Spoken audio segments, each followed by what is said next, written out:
You're not, because it just went be right back. No, I mean it's live now. I can see it again. Hi I everybody, can't. we're live. There We're you waiting. go. And There we're you go. live on the end of the week side. We're live Oh, everywhere. we're We're live, live live, live, everywhere. live. Hello, salutations, ladies and gentlemen. We are back with another episode of the Prspctvs podcast. We are your hosts. My name is Litttyy, bro, Flacko. This is Holden, Stefan, Roy. Say hi, Holden. Hi, Holden. Hey, my guy with the hi Holden, always ready, prep to go. Ishmael is in the comments of the Twitch stream, letting us know that we are live on his screen. We are very well aware of that, Ishmael. We are very well aware when we are or are not live. We are professionals, sir. But we thank you for the enforcement and the recognition of what we are doing, sir. I appreciate your quality control. Keep doing that. Facts. We work. Holden appreciates your quality control. But by the way, fam, just so that you know, once again, while we're live on the show, you can't just say "you're" and then automatically become a New Yorker. That's not the way being a New Yorker works. It's that if that was the case, then anybody could say "yay" and be from the Bay, and that is not the way that this works, sir. And with that, right, we're gonna segue to introducing our guest. Since I talked about the Bay, right? We have a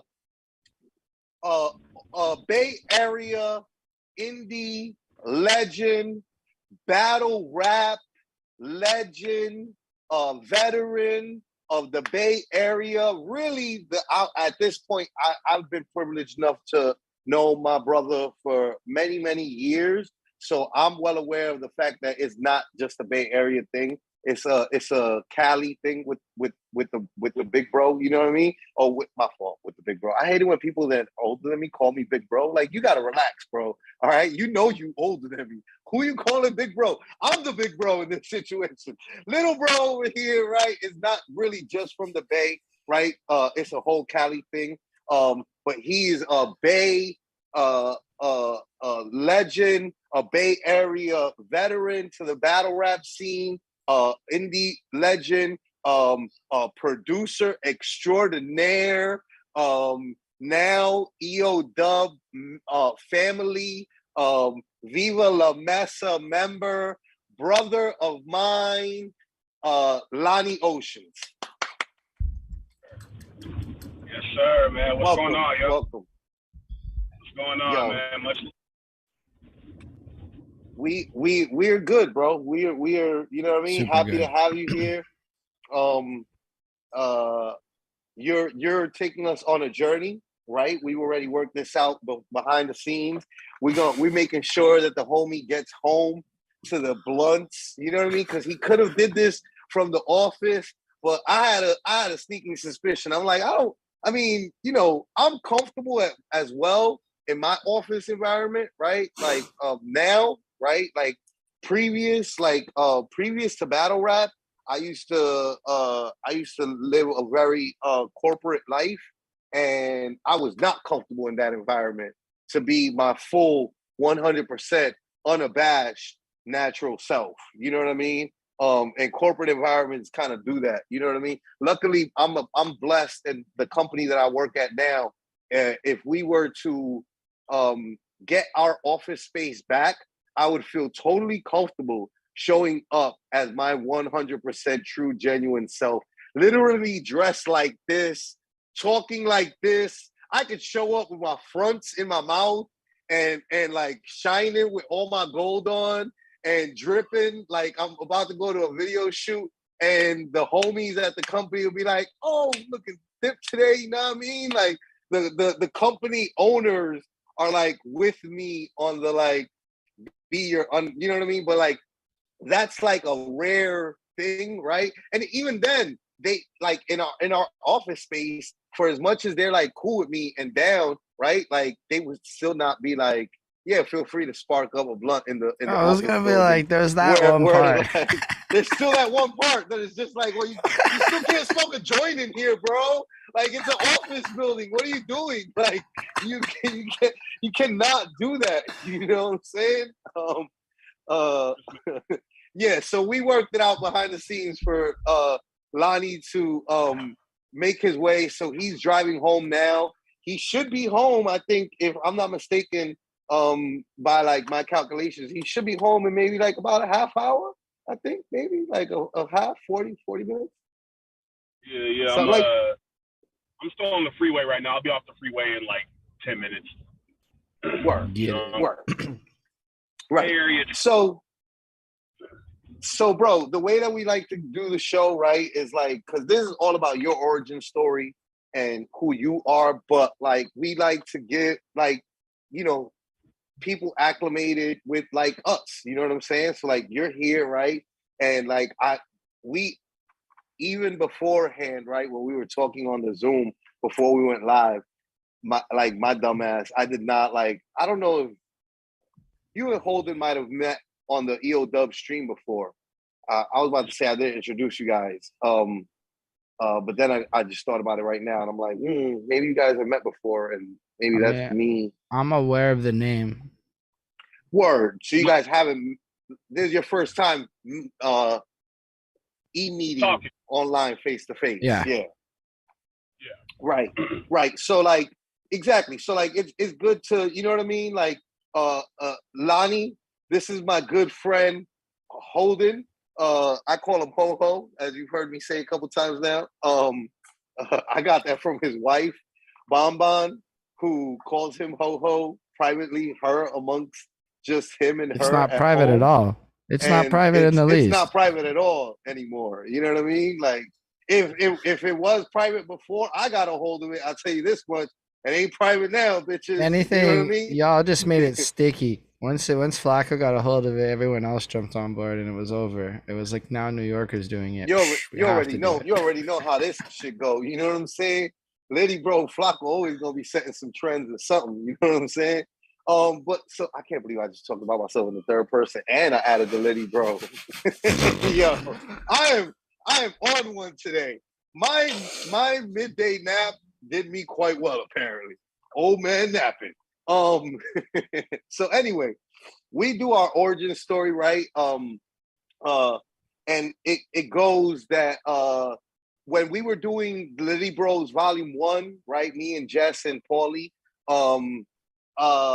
you know how I get down with the mess side, you know what I'm saying? A lot of people probably aren't aware, and I might not have talked about that enough last week when we had Merker on the show. But like me and a lot of the homies that I've been cool with via either battle rap or the internet or real life all have had a Facebook group for many years called, first it started out as the Cool Kids Table, then we left and we renamed it The Table, then we left that group and we renamed it Viva La Mesa, and now we still have Viva La Mesa, but we also have a new public group that's the Lunchroom.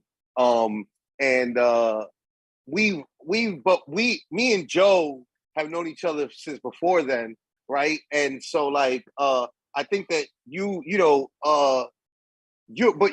aware through La Mesa like how a lot of these friends and friendships have been built, and like Merker came to us at La Mesa through one of the many Mesa dramas that we had throughout the years with another Facebook group, and Merker, I just got cool with him. He same as like I got cool with a lot of people online, and when me, Jess, and Paulie were working on Volume 1, like it was middle of pandemic, right? It was 2020. We were like full pandemic swing. We had already started working on it before pandemic, 2019, probably like when COVID actually first was born. Me and Jess were first starting the first session for Litttyy Bros. We just didn't know. Bitch, you gotta relax, Siri. You are in my business. You gotta chill out, Siri.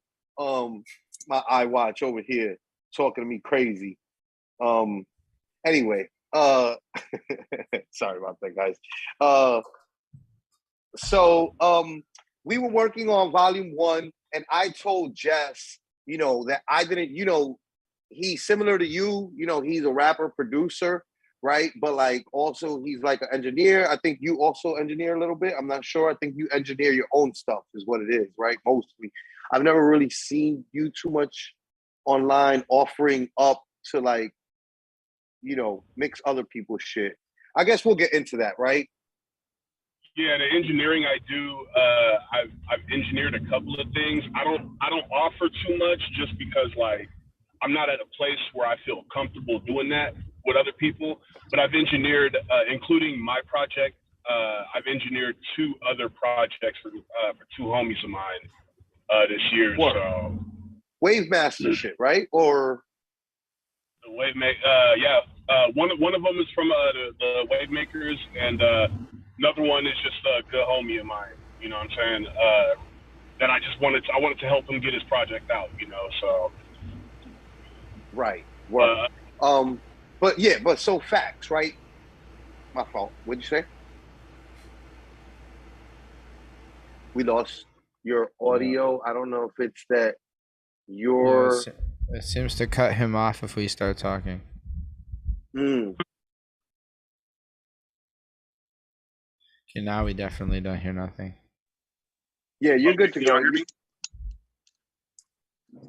Perfect. Okay. Yep. Yeah, I figured I had to take it off the Bluetooth. Word. Okay, cool. Yeah, now this is actually perfect. It sounds a little bit better than it sounded before. Cool. But so, right. So, but like the point, that I'm trying to get to here, my long-windedness is like Jess is, engineer, producer, rapper, videographer, graphic designer. Jess is all these things, right? I call him the cheat code and shit. And I told him when we were doing volume 1, I was like, bro, I need you to like fall the fuck back from everything. Like, I don't need you to do anything but be a goddamn fucking rapper. You know what I'm saying? Telling me that. Yeah. Like I need you to focus the fuck up on rapping. Like, I mean, and it's not like his rapping ever suffered from him doing all those things, right? Like, I think that sometimes, like, as a multitasker myself, I think that I thrive the more things that I have going on and the more that I have on my plate and the more pressure that there is to like perform at like a high level, the more like the better sometimes that I do perform when I have all those things going on.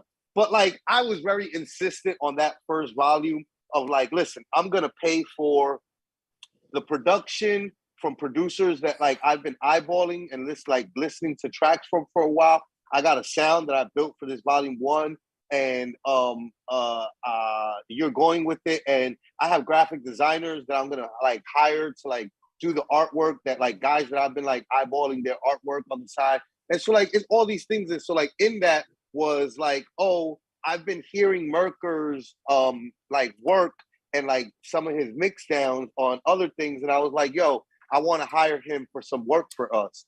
And so I reached out to Merker and like gave Merker the job of like mixing down the whole album for volume 1.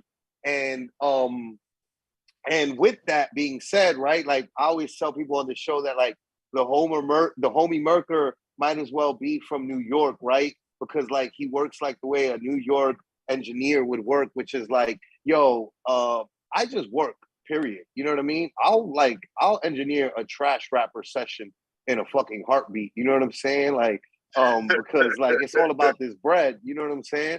And Merker doesn't really promote like any of the artists that he engineers for, right? So like that's why I say like he might as well be in New York, because that's a very New Yorker move. Like, nah, because if I promote one of you motherfuckers, then I gotta promote all you motherfuckers. And that's what we not doing out this motherfucker. You know what I'm saying? Like that's what we not doing out this bitch.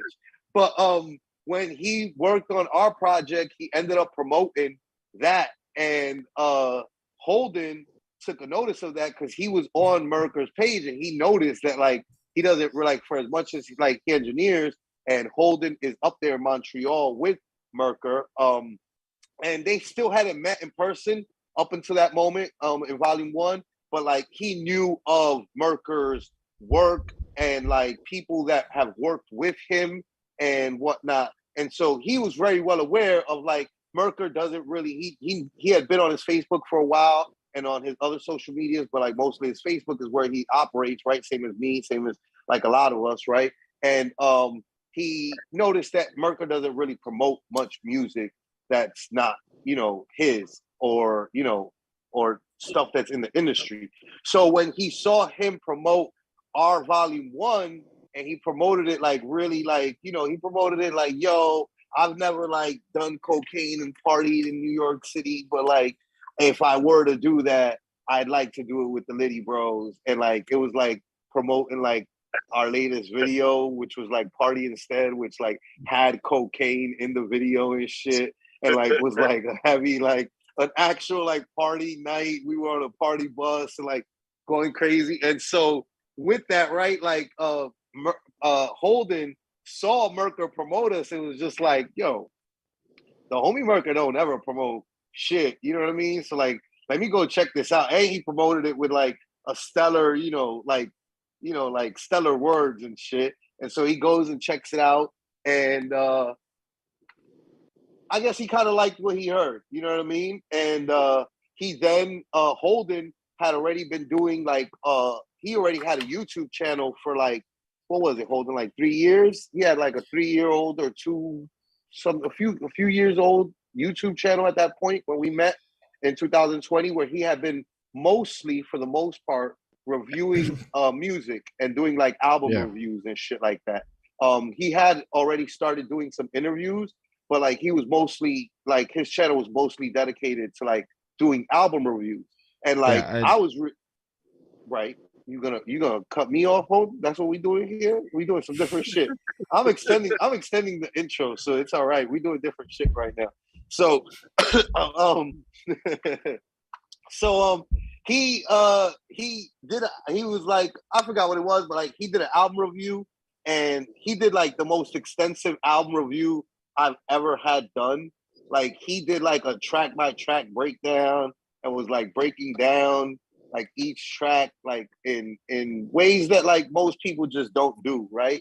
So I was just like taken aback. Like it was like an hour long album review. You know what I'm saying? Like who the fuck sits back and reviews your album for an hour and shit? I was like, yo, I like this guy. You know what I mean? I was just immediately like, us, artists, you know what I mean? Like, we're fucking like anybody who like takes the time to like actually break down our art. It's like, oh my God, you're you're a soul that I've been looking for my whole life. Like, you know what I mean? Like, and so I immediately got Thirst Bucket, and in the comments of the album review was like, yo, we should do an interview. And he was like, I mean, I was about to tell you that I wanted to, I was going to hit you up for an interview. You know what I'm saying? And I was like, well, say no more. Let's do an interview. And we did that interview, bro. And like, I tell people all the time, like, I felt like I went to therapy. You know what I'm saying? Because like at that point, like, I feel like I've done so many interviews, I think you can relate, especially from like the era that we started with battle rap, right? And like with like internet, with rapping and posting stuff online. Like there was this like, I've done a lot of fucking interviews in my time, bro. And for the most part, I never, ever, ever, ever, until the interview with Holden, did not speak about my childhood in any fucking form or fashion. Because all the interviews I ever did since I started rapping always centered around some bullshit like, so when did you fall in love with hip hop? And when did you fall in love with hip hop? Which is just like, nigga, we watch Brown Sugar, bro. Get your own fucking questions, yo. You know what I'm saying? But also, it was, if it wasn't that, it was always like because of battle rap, I feel like a majority of the interviews I ever did were always just so battle rap centric. You know what I mean? Like if it wasn't these generic questions like when did you fall in love with hip hop, or like would you be willing to join the cast of Love and Hip Hop, was another like standard question that started happening after Love and Hip Hop began. You know what I mean? And we were doing battle rap around the time when Love and Hip Hop first began and shit, like the first season. Like I feel like it always like ran hand in hand, those questions. And it was just always these litany of, and if it wasn't that, like I said, it was all these like fucking battle rap questions. You know what I mean? Like, what do you think about this battle? What do you think about that battle? Who do you think won? Who do you think's gonna win? What do you think about the beef behind the scene? It's just all this shit that is just like, yo, but it's like, I want to talk about like me. You know what I mean? Like, I have a life outside this shit. You know what I mean? So like, I was a typical, New Yorker. Like, after that first interview with Holden, I was like, yo, this is pretty fucking dope. And I was like, you know what I'm gonna do? I'm gonna put on all my motherfucking homies. You should. And I was like, yo, Holden, we should sit down with some of my friends, and you should interview them. And then I acted like it was gonna be a just him by himself thing. And like immediately, very quickly, I realized that like I'm a fucking attention hog, and it became a us show more than a him show. But like that's like our origin story, you know what I mean? And like here we are, like fucking 62 episodes in. 62, yeah. 62 episodes in November, I believe it is. We make 2 years at the end of November. December. Okay, the beginning of December, we make 2 years, which is like basically like right, like we're in August, so like all that's left is September, October, November, 4 months. Like we're like 4 months away. From being 2 years into this journey of ours. You know what I'm saying? And like we've sat down with many of the homies, and it's just been a beautiful, blessed journey. You know what I'm saying? But like I always like for everybody to like know, you know what I mean? Like I always like to shout out Merker, and I like to get, because a majority of the guests on the show are like more than likely a close friend of mine in some form or fashion. I always like to like be like, hey, you know me, but this is now how you get to know the homie Holden. I always forget in the Zoom with the mirror effect, which side it's of like me on one stream it's on one side, on another stream it's on the other, so it's all miscommunicated. The homie Holden and shit. So like that's why I always like to say our origin story. You know what I'm saying? But like Holden has like a bunch of questions that he be having ready and shit, and then I always just jump in throughout the interview. But like I like to cut him off at the beginning and ask like a very simple thing for you to like answer to the people, which is tell the people who you are, like what you're known as, what you've been known as, right? Because like I fought that all the way through this interview. Is like through the intro, right? Like I fought like naming, right? Like because I always like tell people the people who you are, and I don't know why, but the homies always take it to be like, yo, my name is Ronaldo Rivera, like, which I never do. Like when I do mine, it's like when people ask me who I am, I'm like, yo, you know what I mean? Like I start running down the list of names, like the many aliases I might be known as. But I never give people my real name, even though I just gave them my real name right now. But tell the people who you are, where you're from, and where your parents are from. Yes, sir, man. So Lonnie Oceans, some of y'all know me as Joe. You know what I'm saying? Lord Oceans, you feel me? Oceano, you feel me? Thelonious J. Wetfoot, you know what I'm saying? The man with the golden suit. You know what I'm saying, aka Smokey Beverly. You know what I'm saying? I'll be having names for days, man. Don't forget to give them the OG original. The Detective Blacksmith. Yo, or the worst name ever. That's how I met you as. You know what I'm saying? Yeah. Like that's how I met you as. Dog, that's crazy. So first of all, Flacko, I think I've known you about 10 years. Yeah, more at this point probably. It's because I think I feel like it was like 2012 was when I was like really like meeting like a lot of people and shit. So I know we became real cool like in 2012. So that's crazy to think of, man. And blessed to have met you in person during that 10-year stint as well too. But yeah, man, I'm originally from Los Angeles, California, border Inglewood, 92nd and Cimarron. Grew up there with my mama and my grandmama for the first 6 years of my life. My folks got married. My pops was in the Army. We moved up to the Bay Area, little suburb called Concord, California. So I grew up out here, and another town over Pittsburgh. That's like where I've done most of my growing up. Currently, I am in the Bay Area still. Don't know if I'm gonna ever leave this motherfucker because I love it out here. You know what I'm saying? Yeah, man, that's this is my stomping grounds. This is my my place of growth. You know what I'm saying? But yeah, I have a deep appreciation for Los Angeles and for the Bay as well too.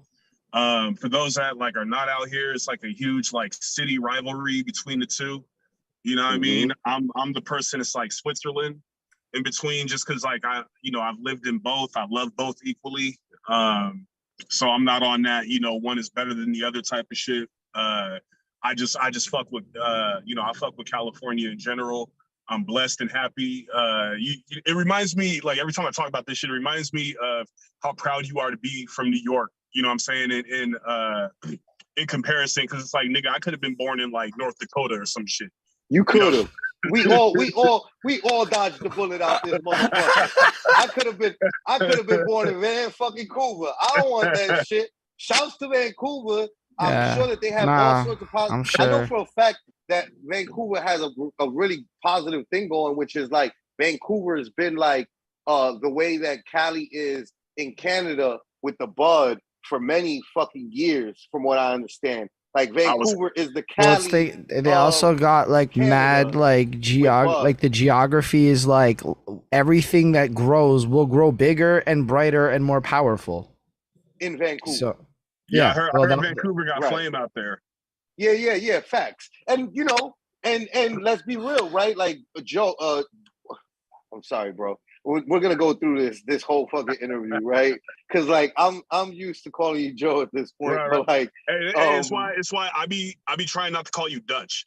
Even facts, no, but you're good. I always tell the homies. Honestly, Matt, they just all call him Dutch. They just give up after about 15 minutes. Yeah, everybody who's known me from back in the Dutch days, like, which is like essentially like everybody who's known me in these New York City streets. Like, I got my name really early. I was blessed to get my name pretty early. I still went through shitty names. But like I got Dutch given to me really early. So like everybody who essentially knows me from like almost like senior year of high school knows me as Dutch till now. You know what I'm saying? Which is like a long time now. But like so like I don't expect people to like fucking start calling me Flacko, you know what I mean? Like, but like I also like don't mind, but like I also like to respect people's name changes and like observe them. But like I also understand, right, like why people call me Dutch, because my reflex is to call you Joe and shit. Dog, it's the same way. Like I was just telling my homegirl about this the other day, because like people that know me now call me Lonnie, but like I've been Joe since 6th grade. You know what I'm saying? Like my real name is Joseph. But people that have known me since I was 11 years old call me Joe. But pretty much since like 2015 and shit, like if I meet a bitch or whatever, I'll tell her my name is Lonnie. You know what I'm saying? Word. Like if I'm just like, I'm out and about, I might meet somebody, I'll tell them my name is Lonnie and shit, just because like I like the duality of it. You know what I'm saying? And then on top of that, I don't like a lot of people these days knowing my real name. So it's like, it's crazy too, because like my ex, she used to call me Lonnie. That's what she knew me as. So it's like introducing me to her mama was like, well, I want your mama to know my government name.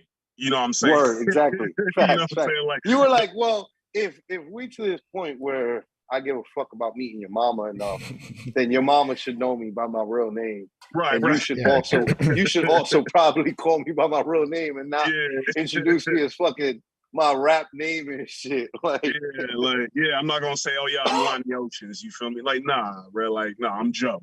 Yo, honestly, if you had not said it, I would have just believed that was your name, bro. I never would have second guessed that in my fucking. It just sounds real. It just sounds like a government.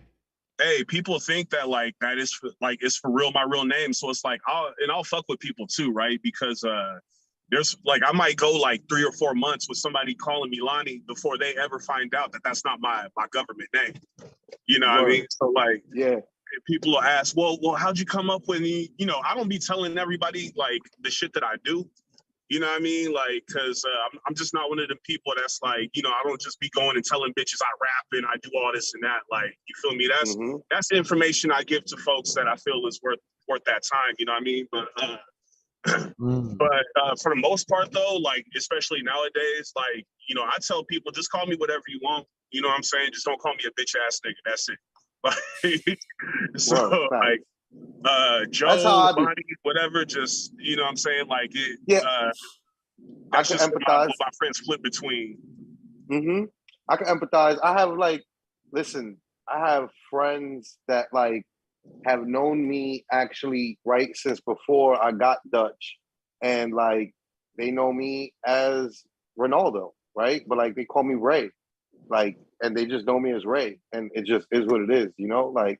And then there's like other people that call me other things that are not like nicknames that like I'm not telling the rest of you, like the world. That I'm like, that is that one person who gets to have that one nickname for me, and I've given them this privilege and this benefit, and nobody else gets that. And like when I hear that name, I know who the fuck to turn around and see, and that's the only person I'm ever gonna see when I hear that name. You know what I mean? And like, and the names I get called, and like I know where you know me from by what you call me. You know what I'm saying? Like, and so, but you know what? I could empathize with the name, because like for a lot of years, a lot of people met me and really thought Dutch Vega was my real name.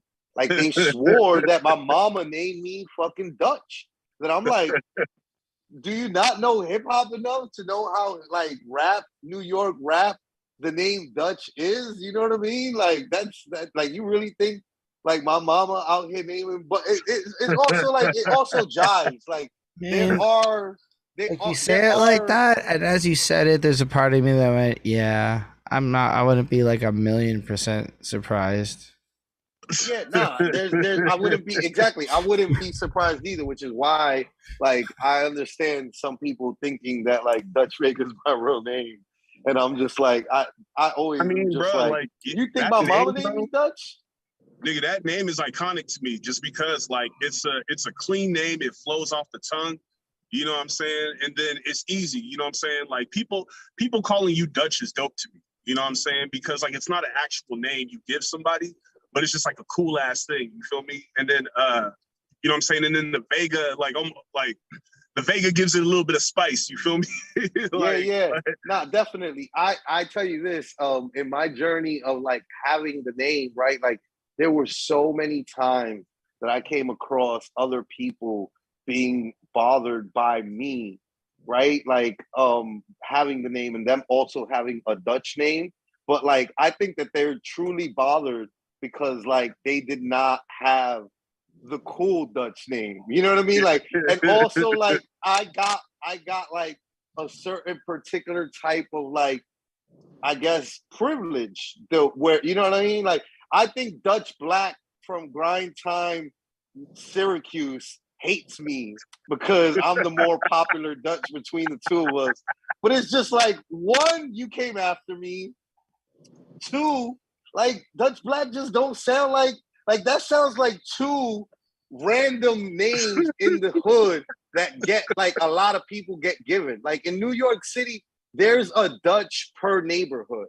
You know what I mean? It's just like, it was just like, you know, nobody ended up having Dutch Vega. And I got blessed to be at Grind Time when Grind Time was popping and blowing up and being on World Star, and the hood is paying attention to World Star at the time.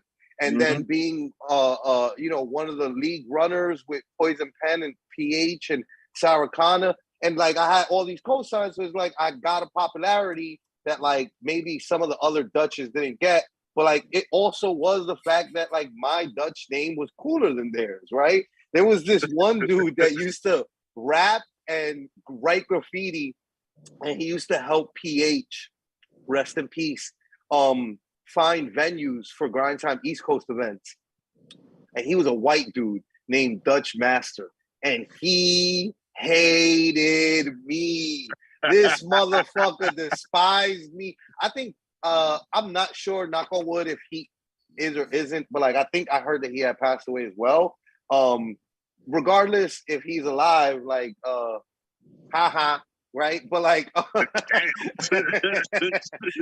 if he's dead, oh well, motherfucker. But like the truth is that like he used to hate me because I was wildly popular and everybody used to like refer to me as like the Dutch. Like, and also me being Dutch Vega and being like known more, I would automatically get given Dutch Master as an alias by people. Like there's to this day, there's people that I meet that meet me through homies. Like my you met, oh no, you didn't meet Hot. But like my best man at my wedding, my boy Hot Rizzo, he still calls me Dutch because like him and his group of friends, my group of friends from back then, they were the ones that named me Dutch. So like to them, I'll never be anything but Dutch. You know, when I made the name change, he hit me up by text and was like, "Yo, mama named you Dutch. I'ma call you Dutch." And I'm like, you know, goddamn well, my mama did not name me Dutch, motherfucker. I don't know what the fuck is you talking about and shit. But like he like still introduces me to people as Dutch, and like then I meet those people, and those people will then in start being like Dutch Master, and I'm just like, word, like you know what I mean, like. Fine, I don't care. So you inherited from his name just off the strength.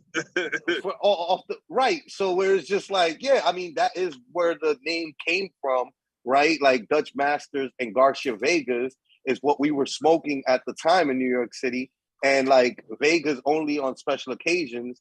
And so like Dutch Masters on a daily. And so it was just like, yo, when they gave me Dutch because I was the young nigga that was like doja'd out and forced to go to the store for Dutches and like forced to roll up because like I was being taught how to roll and taught all these things, right? Like, so, but like the name didn't come from a prestigious place. It came from being the young one in the crew and being doja'd out, you know what I mean? And like, go to the store, little man. Go to the store, you know what I mean? And then eventually it just became like I would pop up with Dutches because like I was young and like, you know, people didn't want to, I didn't want to bring the weed because they would tell me that I was getting trash weed and I was too young to know good from bad weed and shit, you know? So like, I was like, and my mom. Yeah, we all were, yeah.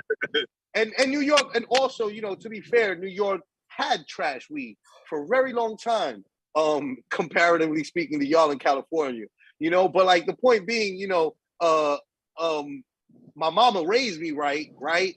And so she made sure that I still knew better, that like, if I'm not bringing the bud, that I still know to bring something to participate in the cipher, and that was the Dutches. And so like comes from there, right? But like Lonnie Oceans and Dutch Vega have a similarity in naming of like, yo, this sounds like a real name.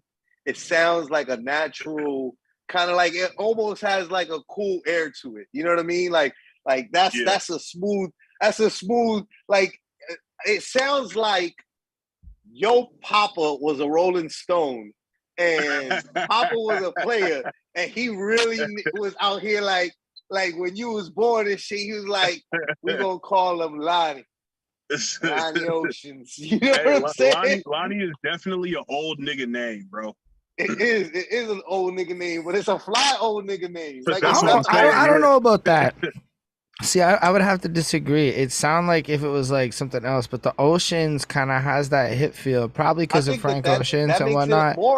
You're thinking that. I'm thinking Billy Ocean. So like, it gives it more of an older nigga air. But even then, like it's Billy, like we still talk about a smooth player right there. You know what I'm saying? Like it just doesn't feel like old to me. It does, you know, it has this like it has a transcending factor. It feels like when one of those Gen Z kids almost like gets with an old man name kind of vibe. Yeah, bro. So first of all, I actually just made it home. I'm gonna have me a little smoke before I go in. Ooh, nice. Let's do it. Litttyy. We out right. here. Right, and this is perfect because essentially we've been stretching this intro longer than we usually do because I wanted, you know what I mean, exactly this, for you to be more at your peace and comfort before we get started with the line of questions. So, but that was mine, right? Like, where you from? Oh, wait, did you answer where your parents? Because that's really did important, not answer right? where Like, his parents were you from. did not answer where your parents are from. So, like, are you generational to the Bay Area? Like, were your parents born in the Bay Area as well, or did you guys, your family, migrate from somewhere? Nah, so my blood family, pretty much like every other Black person that lives in California, you know what I'm saying? Like, family originated from Texas and Louisiana, you know what I'm saying, because of a Great Migration.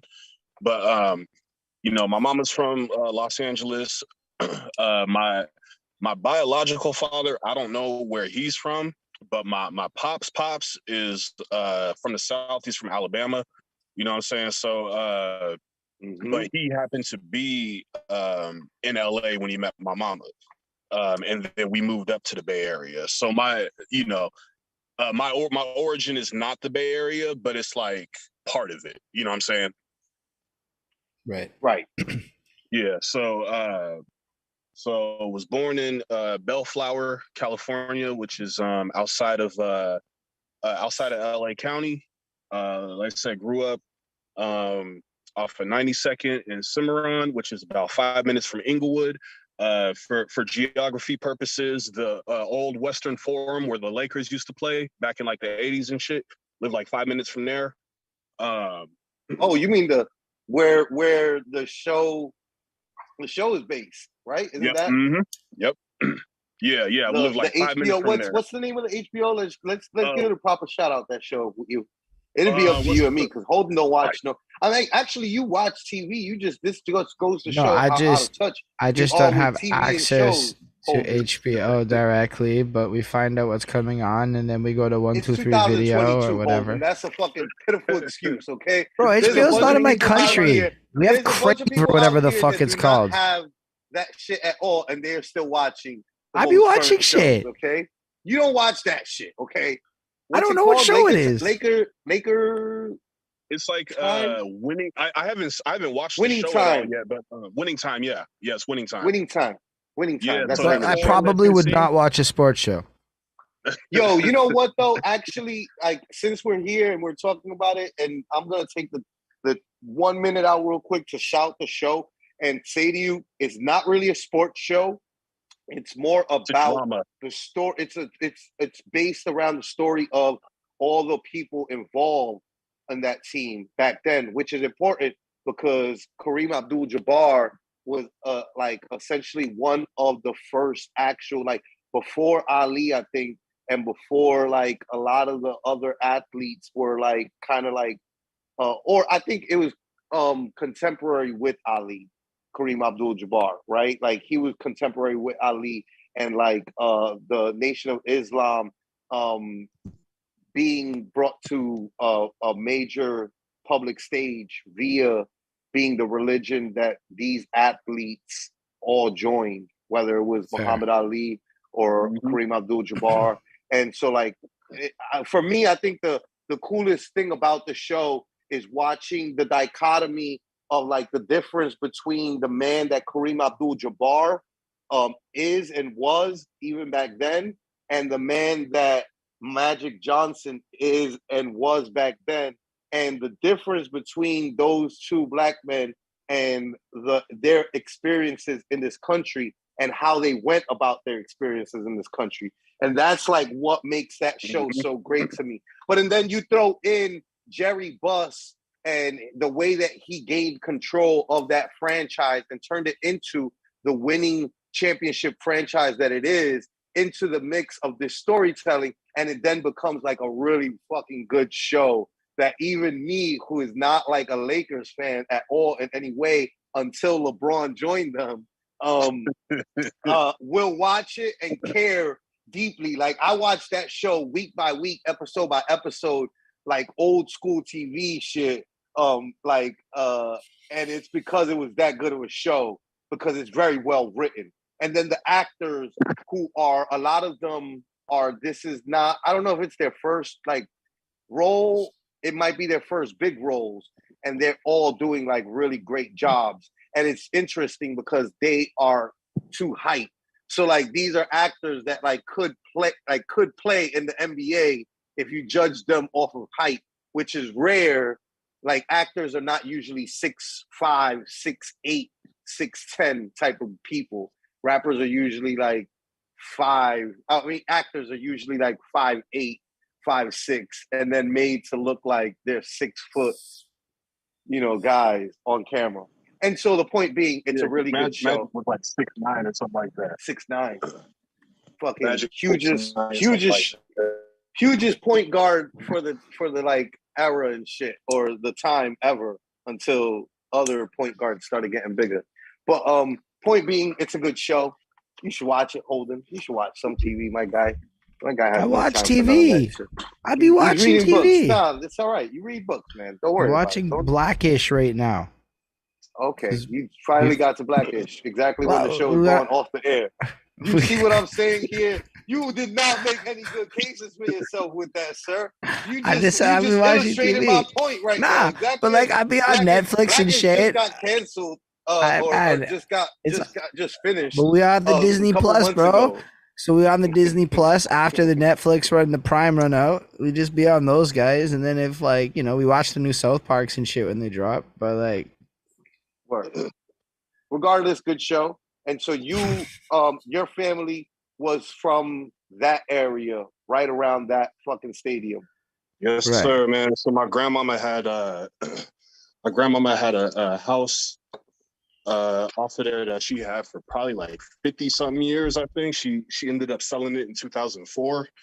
But I grew up in that house, you know what I'm saying, with my mom, my grandmama, aunties, uncles, all that shit. Like they grew up in that house. I grew up in that house. So it was like a generational thing.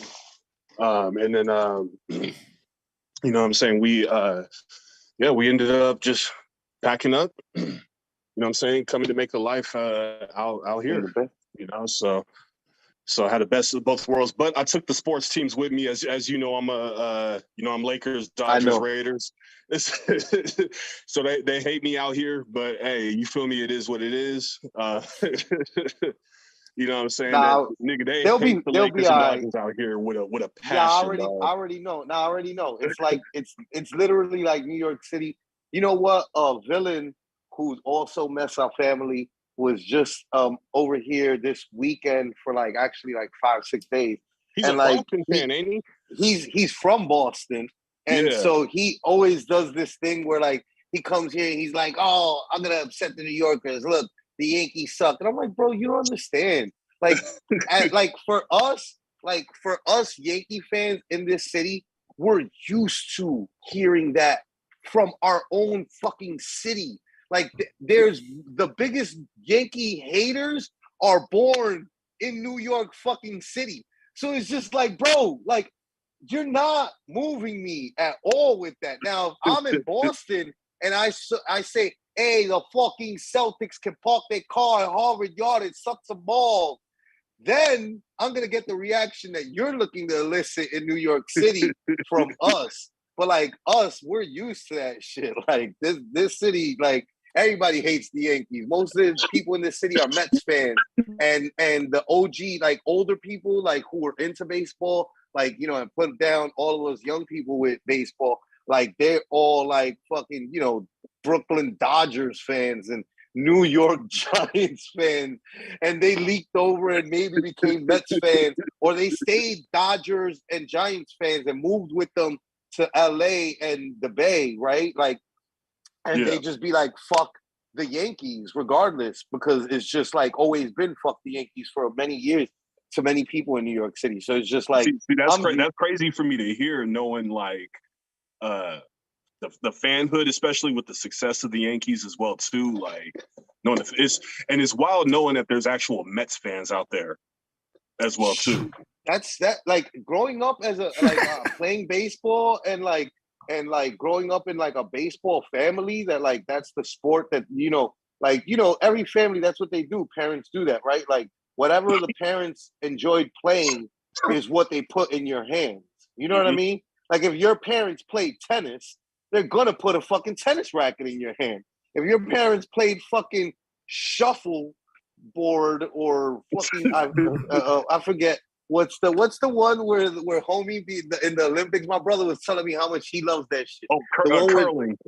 Curling's wild fun to watch though. Where they be fucking brooming the fucking thing. Yo, it's lit though. Yo, that is the most non-sport sport I see out there, fam. Like in the Olympics, it's like, yo, look at these dudes. Like they're not even like you gotta understand. There's like a whole ass art to the slide, bro.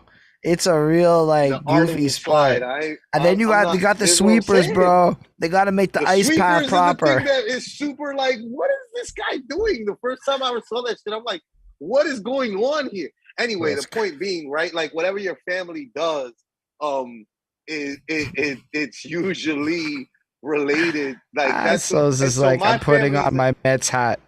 My family's a baseball family, and my family's all Mets fans. I grew up in a Mets family, and then in growing up in my era, right? Like I got to grow up in the 80s and the 90s, and so I became a Yankees fan in a Mets family when the Yankees were in their worst losing point ever in their history up until that point. I think that might still be their longest drought of no championship. Was their era. Like the Yankees have won a championship in every decade since their inception until the 80s. So like the Yankees won championships in the teens, like in the 1919s, in like the 19 teens, in the 1920s, in the 1930s. Yeah, like the Yankees were winning championships. The Yankees were winning championships every decade until the 80s came, and the 80s were dry for us. We went from like 79 to like 90, whatever it was, when we finally started winning championships again.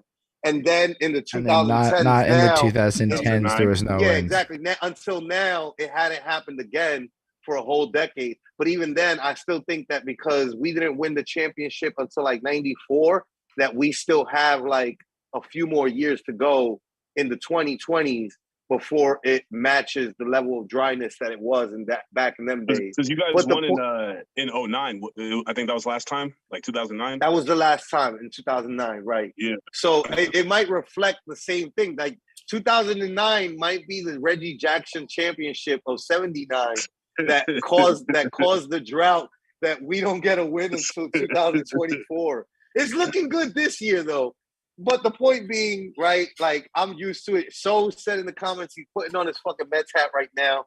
Like, the city is mostly, like, I think that in New York, what it is really that people confuse everywhere is that Jay-Z is a winner and popularized the Yankee fitted from their era of winning in the 90s through the early 2000s, because that was his era, right? Like, as a New Yorker, being like, trying to like brand himself as the best, the number one guy, the richest guy, he had to associate his brand with the Yankees, which at that time they gained the championship of being the most winning championship team in sports history. I mean, and he had to associate himself with that. You guys were pretty good in almost every sport in that era too. You know what I'm saying? Like that was when I mean, you're talking like 94 when the Rangers won. Like I was gonna say the Rangers were definitely won. Yep. And then the Knicks, the Knicks were really good. I think that the Giants. I think Lawrence Taylor had like didn't he have a championship with the Giants at some point back in them days? I'm not sure. I might be wrong about that. It was. I know. What's in it? Well, I don't know if New York counts Buffalo as New York, but Buffalo was really good then. That was when they went to like 4 Super Bowls and lost them all. Word. Yeah, I think I remember that era. But that's how I felt in the early 2000s when like the Lakers. You feel me? The Lakers was winning. The Dodgers were not winning, but the Angels won one. Even the WNBA teams were winning. Like, like we city was going crazy back then, man. And then now it's kind of like that in the Bay. You feel me? Where like all the teams are like pretty good. You know what I'm saying? So Yeah. Nah, I was gonna say that like you're like you not being a fan of the Bay Area teams right now, it's just like they'll be fine. You know what I mean? Like that's how I always feel about popular things like white rappers. Like anytime there's a white rapper and he's already like, you know, like G-Eazy or fucking MGK or like Yellow Wolf, I'm like, they don't need me to be a fan of them. They'll be fine. They're white. They got the privilege of like the racist whites that only listen to white rappers listening to all of those guys. You know what I mean? So like anytime you know what's crazy too, like regarding G-Eazy is that like because G-Eazy's from out here. The Bay, yeah.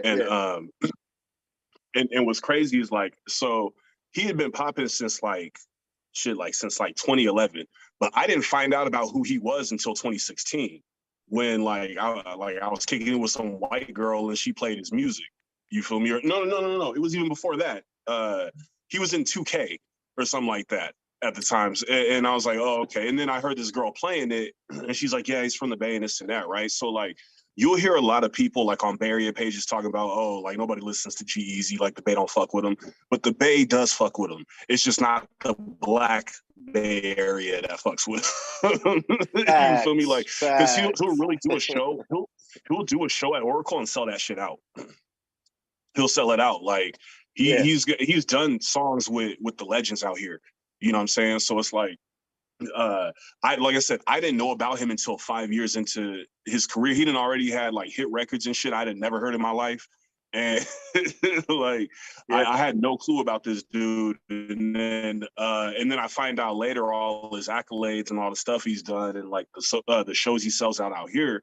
And I'm like, okay, well, I mean, he is from the Bay Area. And at the end of the day, the Bay Area does support its song when somebody goes on. You feel me? Like I mean, there's a lot of like admiration. I always say my two favorite cities, as far as like our culture and hip hop are concerned, outside of New York City, are Houston and the Bay. You know what I mean? Like I count the Bay. And then I look at the Bay almost like New York City. I think you've seen my like years ago online post talking about like comparing about this. And trying to compare like boroughs to the cities of the Bay. Yeah. You know what I mean? Like which is really kind of how it works. Like once you visit New York, you'll see like these boroughs are essentially cities unto themselves. They're big enough to be cities. Like they're really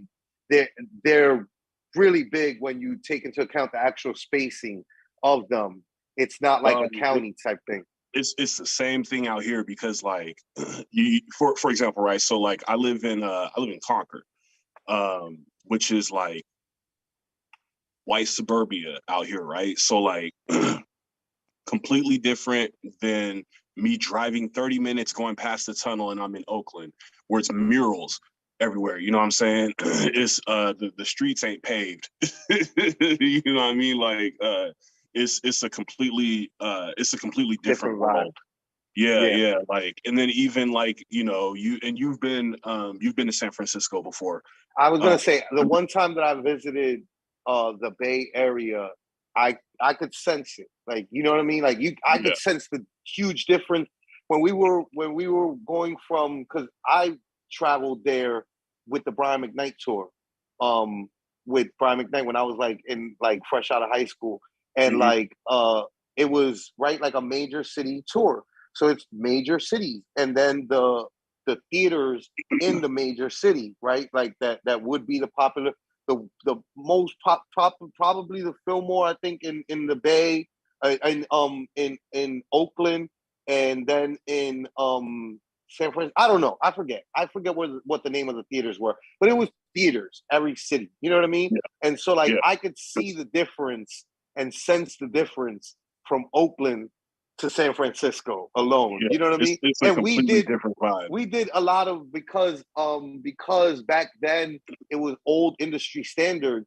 We would do pickups from the label in major cities. So like we travel with all the promo stuff, with the CDs and the T-shirts that we got from the label in New York City, and you travel through all those stops and all those cities, and then boom, you get to Chicago. And in Chicago, that promoter for the record label in Chicago then had another package for us from the label worth of boxes of like, so like every major city we had that. And so like Oakland was the major city that had like the major promoter that we had to, and he had us like when we would go to major cities, like it was like in Chicago, Oakland, Houston, New Orleans, Miami, the Atlanta, the promoters there would always take us out to the town when we were there. And like these were not like,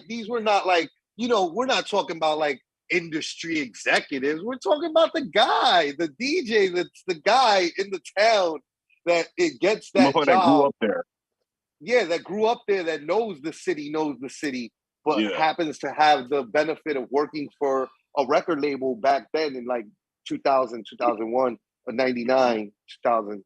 So like, you know, I've been there and I've seen the difference. So I don't remember what towns he took us to, but I remember there being like vibes per area type shit that made things slightly different. That even back then when I was young, I'm still noticing like this is different then. You know what I mean? Like the most major one that I could sense was like the difference between San Francisco and Oakland back then.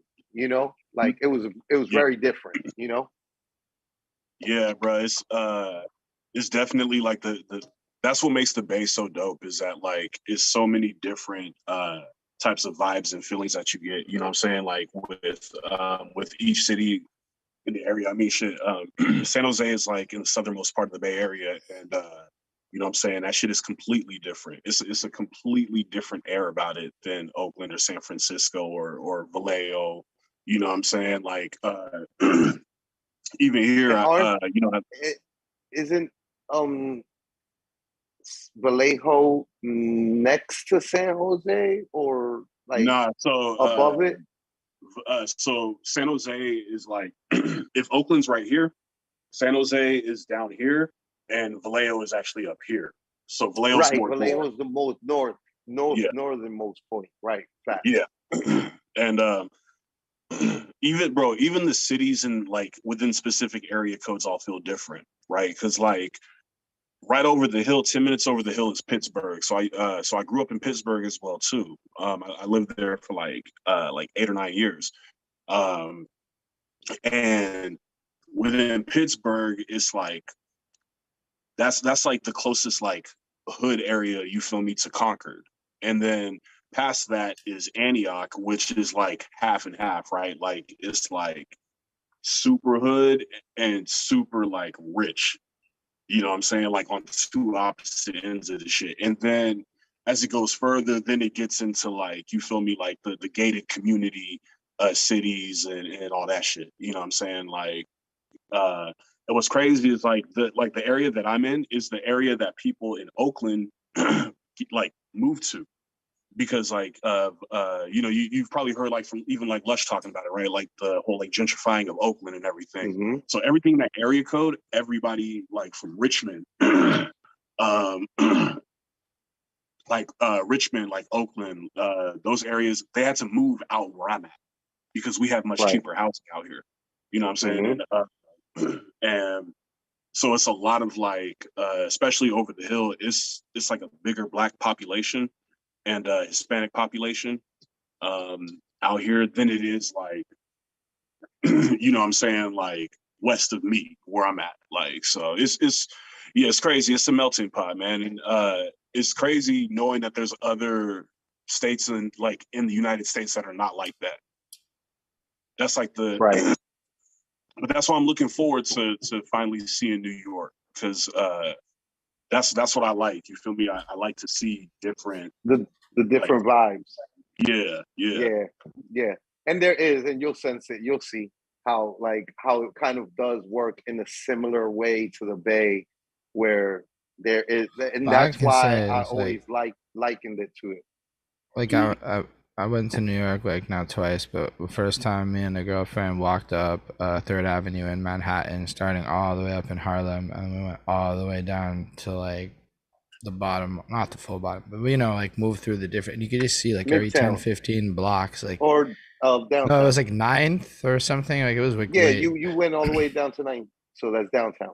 Yep. Yeah. So like you could just see like just on that walk, it was several hours. It felt like you passed through something like 7 different cultures in a sense, just walking up one street in Manhattan. It was fucking wild. And like Montreal kind of divided like that too, but maybe yeah, no, there's a lot of different neighborhoods. Like there's parts of Montreal I've just never been to, and they're just like the city kind of got zoned up, and then there's parts in the middle where everything mixes. But like if you go to the more east you go, it just doesn't look like or feel like the same part where I'm at. Like I started exploring the city more, and it's kind of nice. But yeah.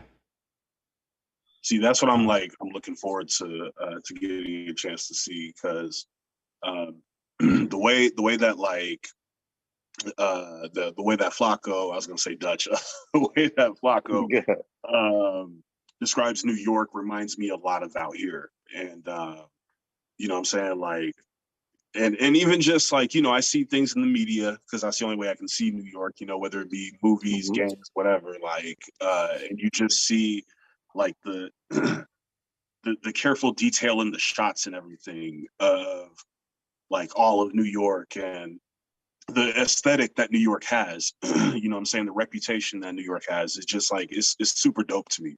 You know what I'm saying?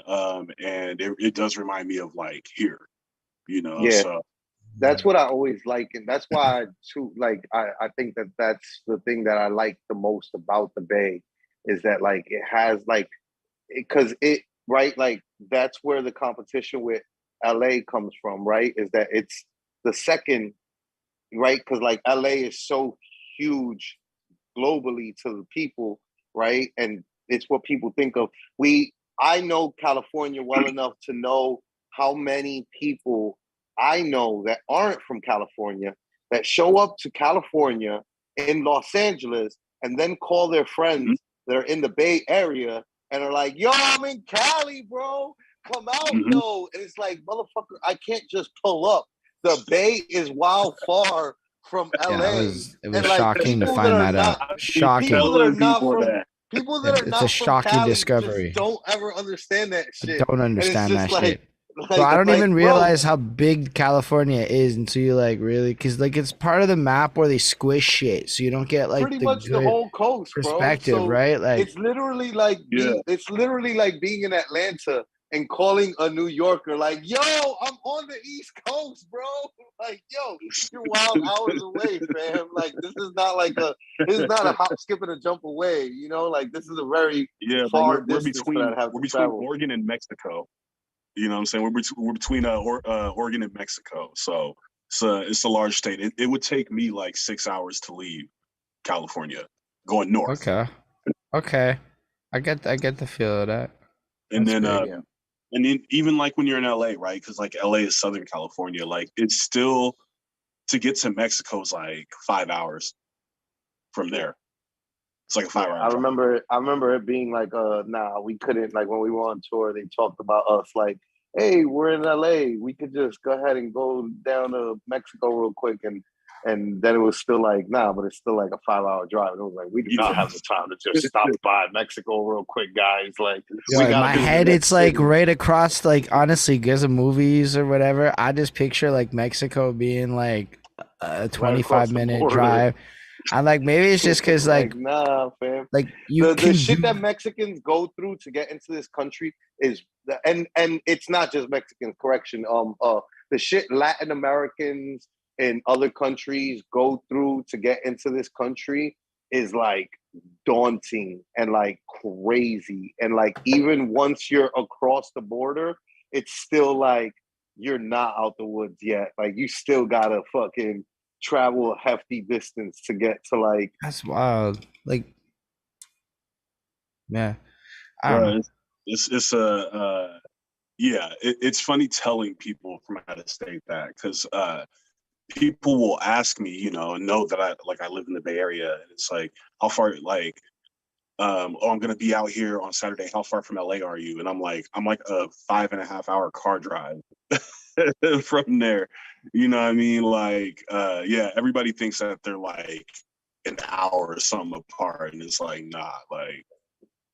I feel like TV makes it all sound like it's next to each other. It does, yeah. Yeah.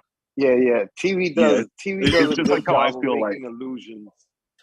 It's like, and it is list places. I always look at like the 5 boroughs as like I don't know how large it is or like how long it would take you to go around all 5 boroughs and shit, but I always thought that the shit was like, it to me it feels like small.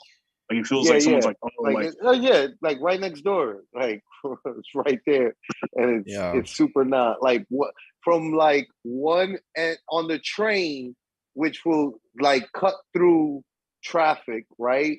Like you to get from the northernmost point of the Bronx, which is the northest most borough, to get to the southernmost point of Brooklyn from like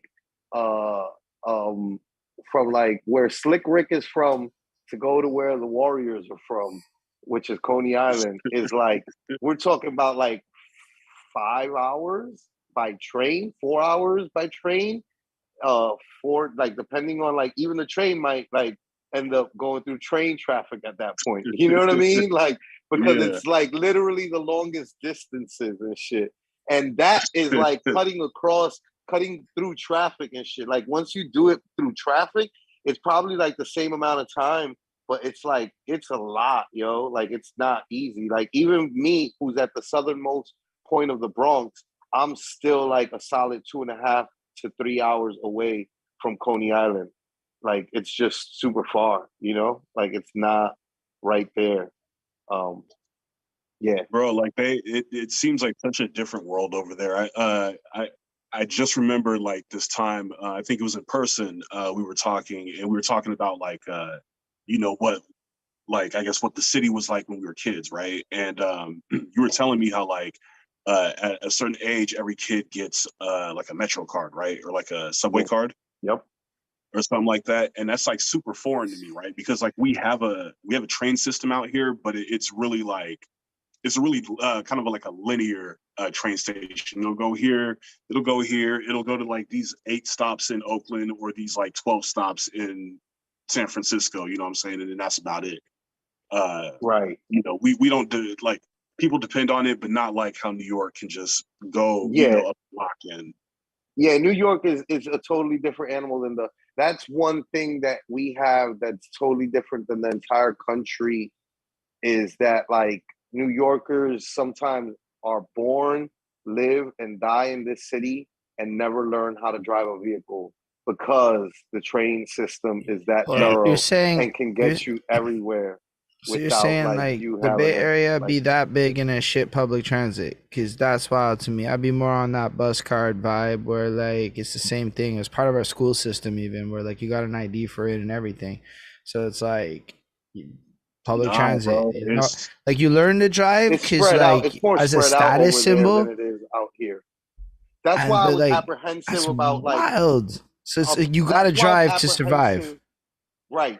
Outside of New York City, you have to drive to survive. Like and that's like the whole country. You go. That's like the whole country. Like you go to Atlanta, it's the same situation. You go to Chicago, and they might have the most similar to us train system. Like it has an L. There's a lot of Chicago movies that people sometimes mistake for New York because they have the elevated train and it looks like New York. And it has like a lot of similarities with New York. And like the way that they even carry themselves is like very New York. So it's like you could easily confuse Chicago for New York. But even then, their train system is not like we don't need a vehicle at all out here. Like, nah, you still need a vehicle. Like there's still parts of the general major outside of Chicago, out of Chicago cities that are part of essentially the Chicago area that like you require a vehicle to get to. You know, the suburbs they don't have no elevated train that gets out to them out there, you know? And a majority of the cities in the country are like that, where it's just like they don't So does have that mean like a everybody train be like? system like us. So is everybody like copping licenses at 16? And I don't know what the age is. Whenever y'all can get licenses, is that how it be I mean, working? Joe, Lonnie I could think speak to that better than me. people, yeah, like 16, like 15, 16. When was it for you that you got your like I didn't permit? get mine so I didn't get my my driver's license until I was 23. That was when I finally got mine. And then what's the name? But like we don't get, you know, like we have bus systems in every single like city, but I mean there's nothing like, you feel me? You're gonna be waiting for everything. You know, if So you don't like, have and New York doesn't so how do operate you in get that it? way. So how do you get around then? Like as a young person, you're like getting into the world and shit. Are you just like bound to your like neighborhood unless you get a lift from a homie or something? Nah, so the way I used to get around before I got a car was like, you feel me? Like, and this is assuming like, you know, because like I had friends that drove also, you know. Right.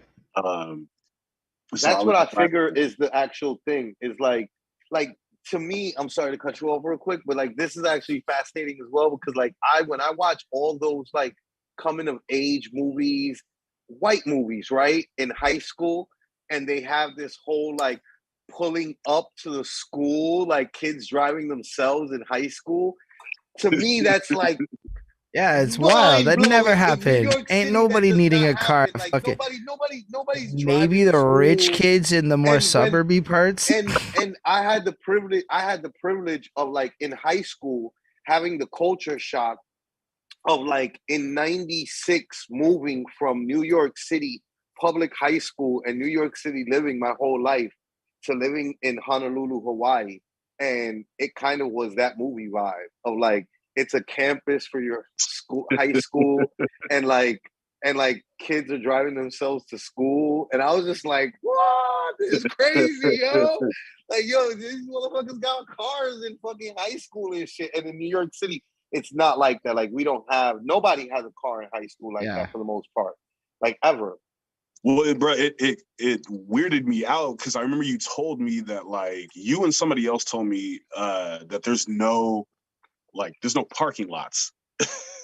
You feel me? Like around schools, like you just drop the kid off or whatever. Yeah, that's the life I know, so bro. Weird to me. Every school out here has a parking lot, has somewhere you can park a car. Right. Bro, we had like specialized city buses that would be dedicated to pick people up at the schools. So like it would be like the regular bus line, but this one bus at this one time would like stop at your school, and it would be like the main bus, and everybody took the city bus, or like parents would pick you up or whatnot. But man, it's too expensive to have a car in the city. Very rarely was there like anybody in high school. It was like always like, oh, he's about to drop out. Like he dealing with all the drugs. You know what I mean? Like he got all the money. Like what? He's got a car in high school? Shit. You know, but you know what? That's also like where you grow up, because if I grew up in Queens, in some of the more prestigious neighborhoods, Queens is like that. Queens, like they're getting their licenses in high school. And they do have high schools in Queens that have that, where like you drive to school for the most part or get dropped off. Also like just and even like the houses thing, right? Like y'all grew up in houses down there. I mean, I spent my entire life in an apartment. I've never lived in a house one time, because like, I mean, yeah, there's houses in Montreal, but like, you know, depending on where you're at, most people are probably in an apartment or a condo or something like that. And like, so like when you're in an apartment now, having a car is an extra fee if you want parking indoors, and like, so it's just like, why would, you know, it's like, it's a lot more to have a car at that point when you are, you know, I don't know about New York on that front, but like, I'm just saying, like, I feel like there's like this whole thing where car comes with house, comes with all these things. And then if you apartmenting, it's like, you're just less likely to end up with you just learn to move around it in different ways. And that whole like house thing is wild, that everybody has houses down by you.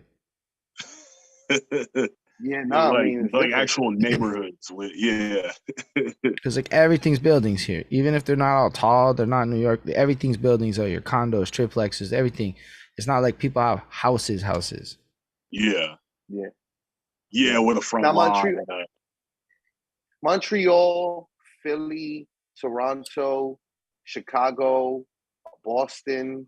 These are cities that all are not too far from New York City in distance and actually in the structure of the way that the cities actually look.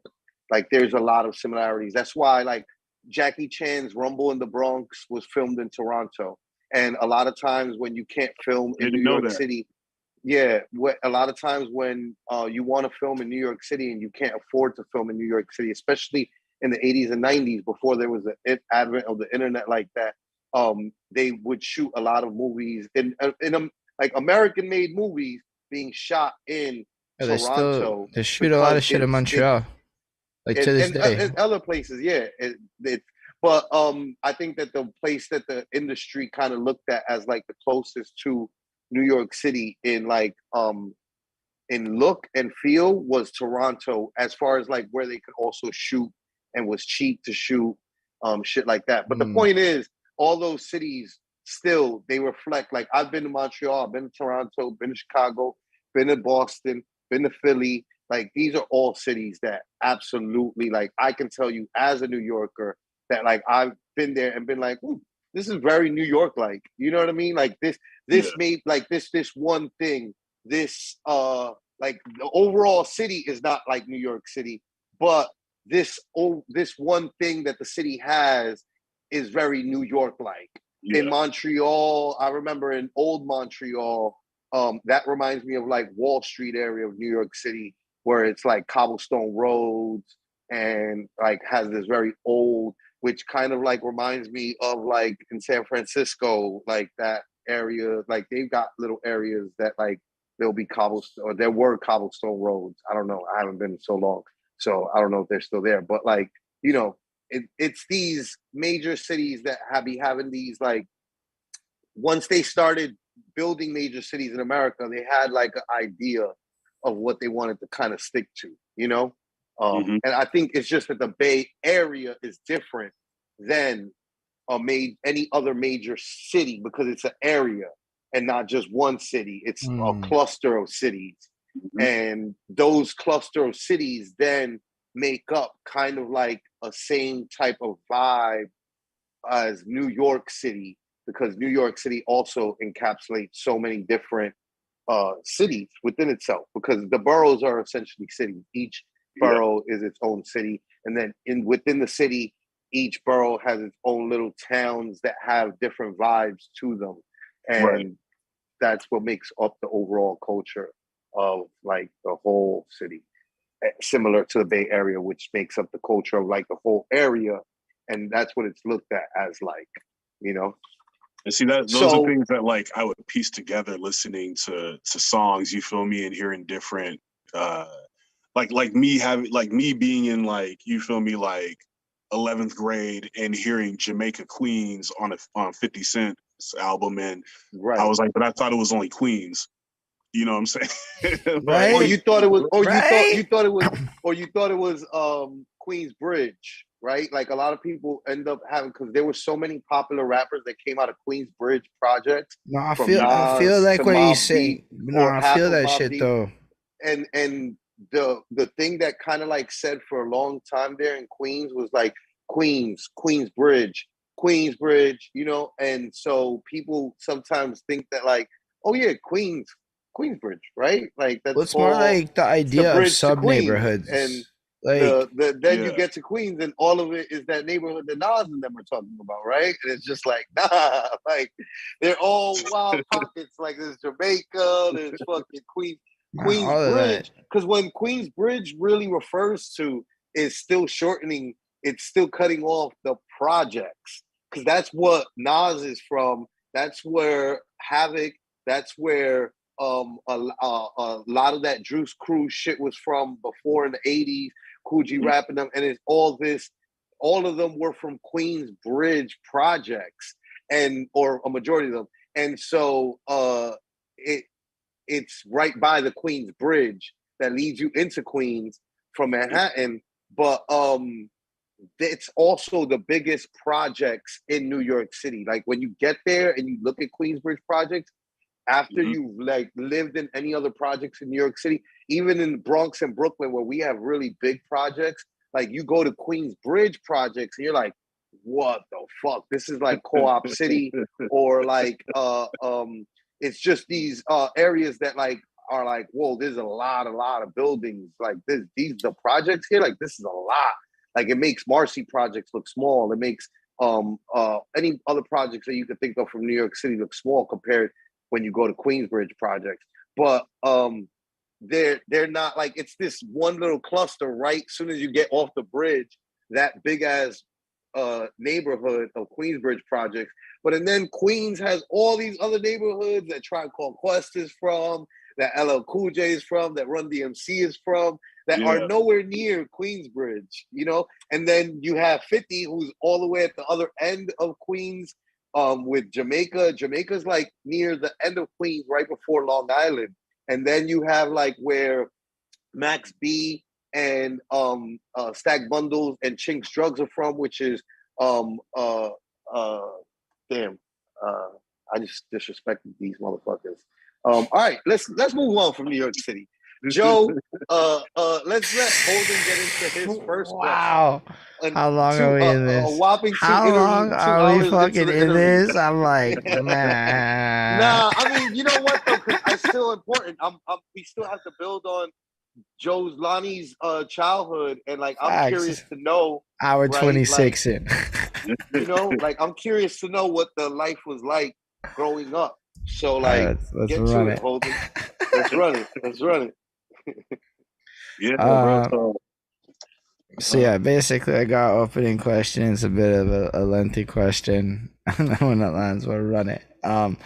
So basically I was watching my girlfriend one day. She was washing the dishes and she had her phone out and she's playing that Black Eyed Peas song, I got a feeling. She's vibing, she's dancing, she's doing her thing, and I'm thinking to myself, yo, when in the fuck did this song become chores music, right? Because if you think about this track and you run it back to like 2010 and shit, this is that middle of the night jump around, everybody celebrating, woo, we all faded type things.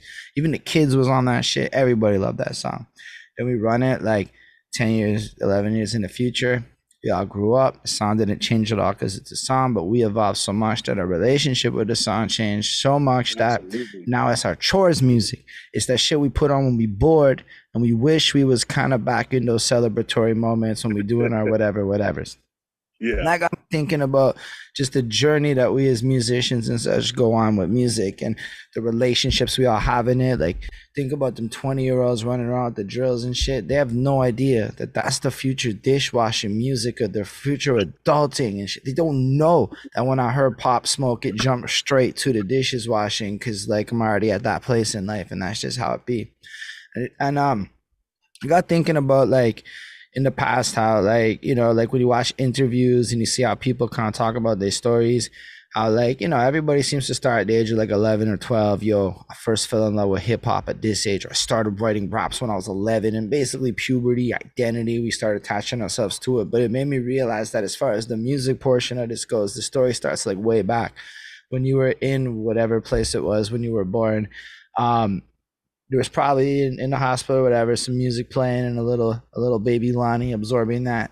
And you may not remember it, but, you know, that's just how it is. And as time goes on, you know, like I can remember being 5, being in the apartment in Montreal. My dad's got these gray boxes all over, like the preamp and the amp and the radio and the tape deck, all the wires going with the little ghetto home surround sound system. He'd be busting his little Led Zeppelin tapes and things of that nature in the daytime, or Krista Bergs and shit. And at nighttime, it would be like the club music straight from the clubs of Montreal and stuff like that, mixed with the pop and whatnot.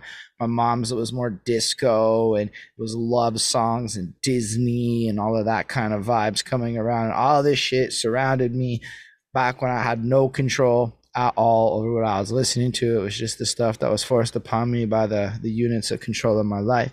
So I was hoping, Mr. Lonnie Oceans, you could bring us back to the youngest Lonnie Oceans you can remember being, and telling us a little bit about what it sounded like to be you before you had any control. And keep in mind that most of us did not grow up in LA or the Bay Area or any of these areas, so we don't know what it sounded like that. We don't know what you mean is another way to put it. So I think definitely the region has to do with it, but you know, of course, like the period in time is like the most important aspect of it, because like you said, like there's certain songs now that are super nostalgic, even from just 15 years ago, you know, 10, 15 years ago. But as far as like the youngest me, a lot of music that I grew up around was like gospel, because my pops still to this day plays gospel everything. My mom is like who really shaped my other tastes, and like you know, the music that she grew up with in her era with Stevie Wonder and Marvin, you know what I'm saying, and Roy Ayers, and like all of all of those acts that she grew up on, and those are acts that I came to appreciate, you know. So between that, a lot of the hip hop I had to sneak because my folks wasn't trying to have me listen to it, but I had to sneak a lot of it. But it would just be things, you know what I'm saying, that like things that you would just hear, like just living life, you know what I'm saying? What are some of the like records that you remember? Because I've started pinpointing that lately. Like, to me, I remember always hearing "Been Around," Lisa Stanfield. Ah, yeah, yeah. I can't find my baby. I don't know when. I don't know why. Like, that's one of the records that, like, I remember my parents playing loud when it would come on the radio. You know what I mean? Well, so I got one for you. So I was like 7, I think. I think it was like 7 when Space Jam came out, the original Space Jam. And Good for times. my birthday, I got the soundtrack. I got the cassette on soundtrack. I still got it to this day. And you know, I loved almost every song on that whole cassette. Like, I wore that thing out. But I remember there's a D'Angelo song on there called I Found My Smile Again. Incredible song. And that was like my introduction into D'Angelo, because I was like, became like a really big fan of his growing up as well too. But like that was like the first thing I really listened to that had like various sounds on it. You know, you had some kind of like, you had Seal on the soundtrack, and you had Monica, and you had Coolio, Right. and you had, you feel me, LL Cool J and Busta Then you Rhymes. had Bugs Bunny rapping, or Bugs Bunny rapping. You got Jay-Z and R. Kelly had a song in there. Jay-Z ghostwriting. Jay-Z Bugs ghostwriting Bunny's bars for the actor, the voice actor that like did Bugs' and then voice. being on the soundtrack too. And then being on the soundtrack, parlaying himself onto the soundtrack, because that's the big boy move that he made. Man, like I still remember all of that, and that was like, I think that's what like early shaped like my interest in just like various because, you know, I didn't grow up just primarily listening to hip hop. Like, I listened to almost everything. You know what I'm saying? Like, there's mad like pop records. You feel me? Like, that was like crazy in the '90s, or like rock records and things that that I love listening to as well. And I didn't really develop like my more like as far as like more genres or like the stuff that came behind me until like I was probably like 18, you know. And I think that was also being in the kind of rebellious phase musically, you know what I'm saying? The I don't like the radio, so let me see what, you know, go back, that type of shit, right? And that usually happens anywhere between 13 to 20 something, right? Like that, it's like a whole phase. for boys especially, kind of lasts that long. Actually, let me take that, and then I'm gonna go to Mr. Holden's point, because he made a point earlier that resonated, right? And so I remember when T-Pain was first coming out, and no. Like T-Pain had already pretty much taken off, right? He was on everything, and this was around like 18, 19 for me. So this is when I'm really going out. I'm going to the 18 and up club, you know what I'm saying? Or like driving around like with friends and shit, just doing whatever. And I didn't like T-Pain's music at the time. I didn't get it. I didn't understand it. And but it was catchy. It's like I knew all the songs and everything, Facts. right? You couldn't avoid it. They were everywhere. It's etched in my head, right? So like anytime it comes on, like you feel me? But I didn't like it. And it's not until like it wasn't until like maybe like a year or two ago where I was having a conversation with a friend, and it hit me that like, damn, I miss those days. And like every time I think back to like when I was first going out to the clubs and when I was first going to house parties and all this other stuff, like his music is what comes to mind immediately. And I was like, damn, that was a soundtrack for a moment. The whole vibe. I get that. I did not like it back then, but now it's on my girlfriend's playlist because it's that whole era, right? Bro, I heard this shit on the radio when I was driving. Yeah, a lot of hits too. Crazy hits, and they were playing like a flashback hour, right? Like a throwback hour, and then what's the name? The Bartender song came on, and I'm like singing along with it, right? Because like I feel like I'm in that space. That shit is one of the biggest. Like that one, I'm in love with a stripper. These are like, we're talking about like huge records that they transcend them shits. I'm pretty sure you start singing fucking I'm in love with a stripper in fucking Germantown, Germany, and them motherfuckers are gonna start singing that bitch. Facts. You go to fucking Cape Town, South Africa, they gonna start singing that shit along with you.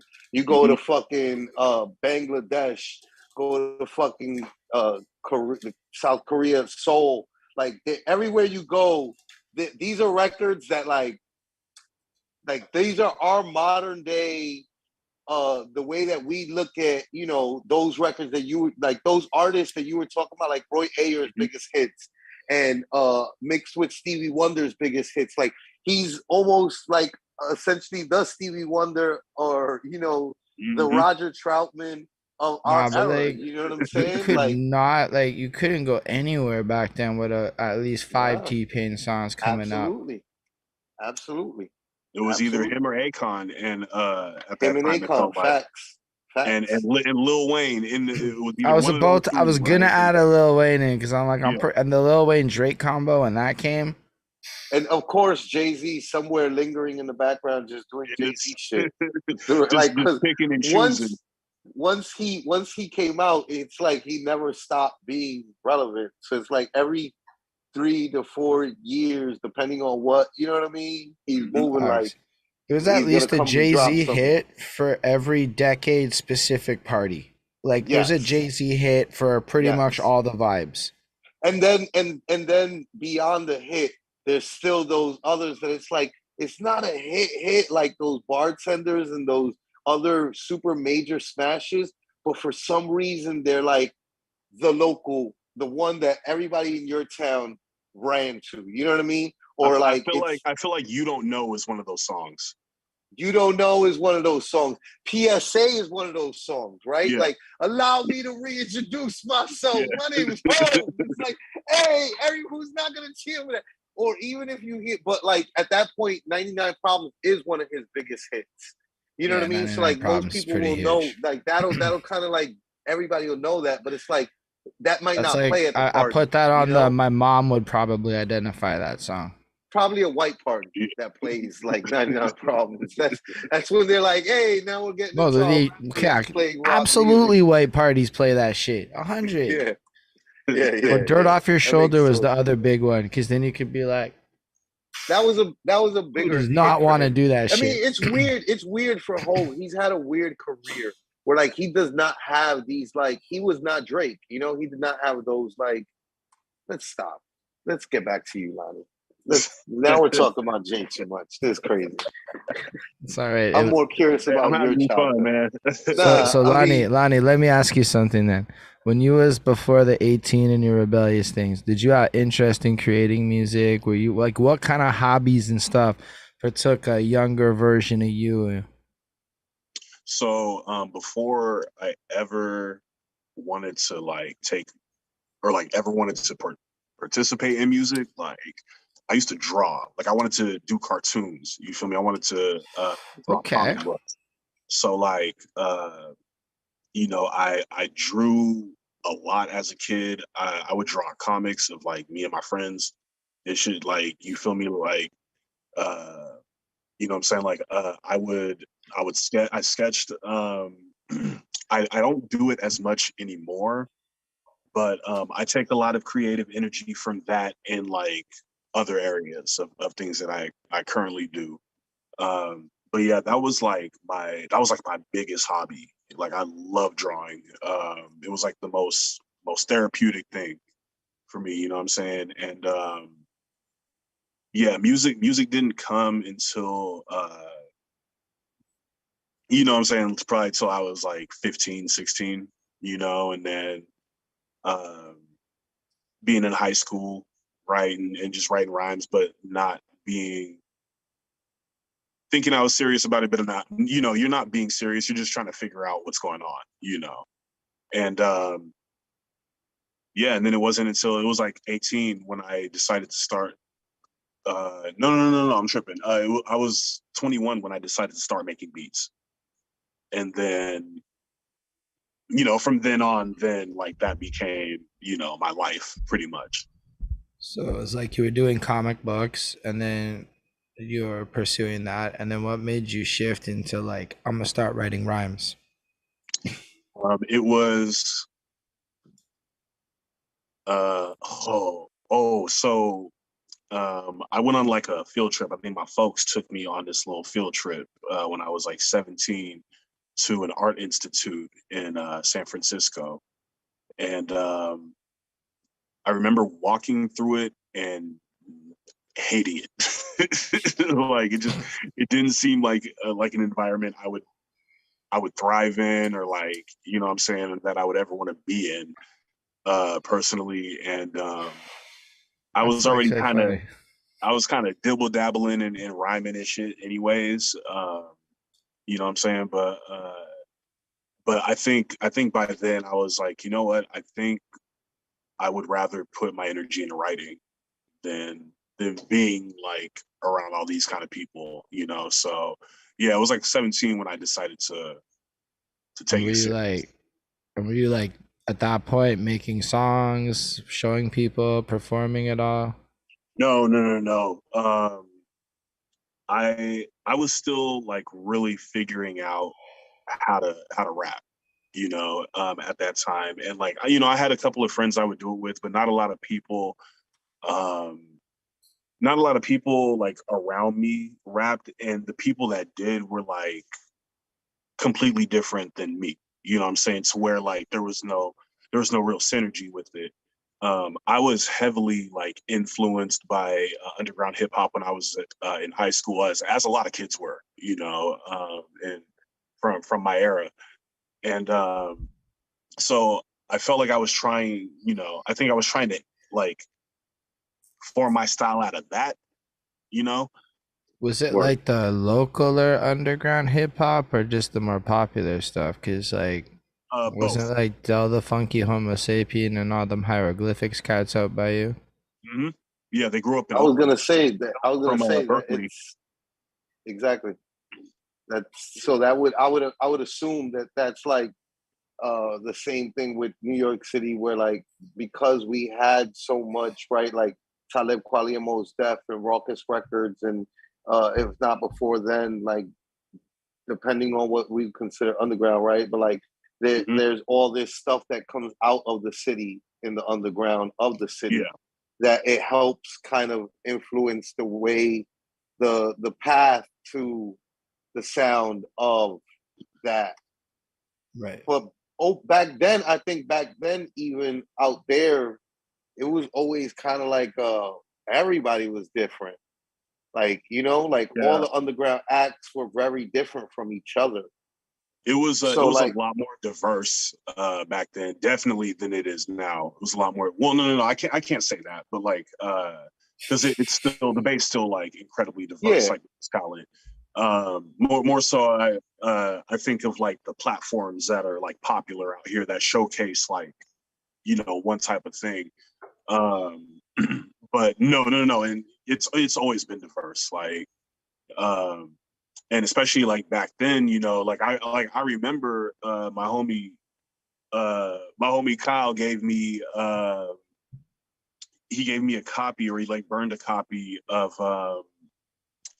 what's the name, Third Eye Vision by Hieroglyphics, and being like, yo, you got to listen to them, right? And and then me being a fan of them, and then finding out about Souls of Mischief, and then, you know, from there, like Dell, you know, man, like, that's like all cool. yeah, you know, and then like Living Legends and Grouch and Eli, and like and then you like it kind of expands out, because like a lot of these guys know people out of state as well too. So that's how I learned about, you know what I'm saying, just like different groups. Like, God, I used to listen to fucking this is on top of like the mainstream stuff that I was listening to. But like I used to listen to like fucking Jedi Mind Tricks, right? Or like oh my God, I can't think of this guy's name, but it's like super nerd rap, and like shit like that, right? And so it was just like a lot of things that I learned, or that I kind of branched out listening to, because I listened to that Hieroglyphics record. Word. Because they were on the national stage, even though they were underground. Exactly. Yeah. So, and that's actually how part of my music taste grew as well too, right? Like not even just in underground hip hop, but just like in different genres, right? Around that time when I'm in high school, and really getting to really getting to learn like where samples come from, you know what I'm saying, and certain like old songs that were being used like at that point in time, you know. So yeah, those are things that shaped it. Really though, like my music taste definitely changed and broadened when I was going outside more, you know, as an adult, in my as it usually works out, you know. Yeah. Like when you're a kid, you're like, this is it, this is the world. And then you're like, you get a little older and you start traveling, and you're like, oh, there's a big world outside of my neighborhood, and what I think and what I know. Like, oh, look, what do you know?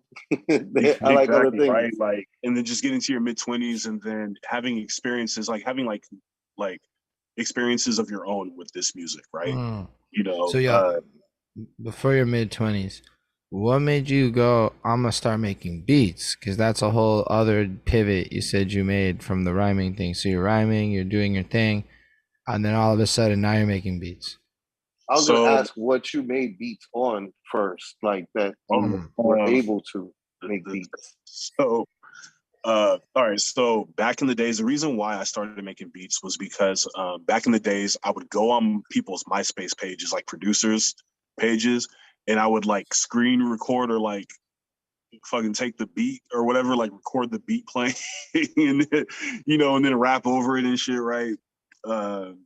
And I was like, you know what? I don't want to do that anymore. And I was like, you know, like, yeah, I was like, you know, it's not cool. Like, and I was like, I want to make the type of beats that I want to listen to, or that I would write to, you know, or whatever. And my boy had a cracked version of FL Studio like 7 or something like that.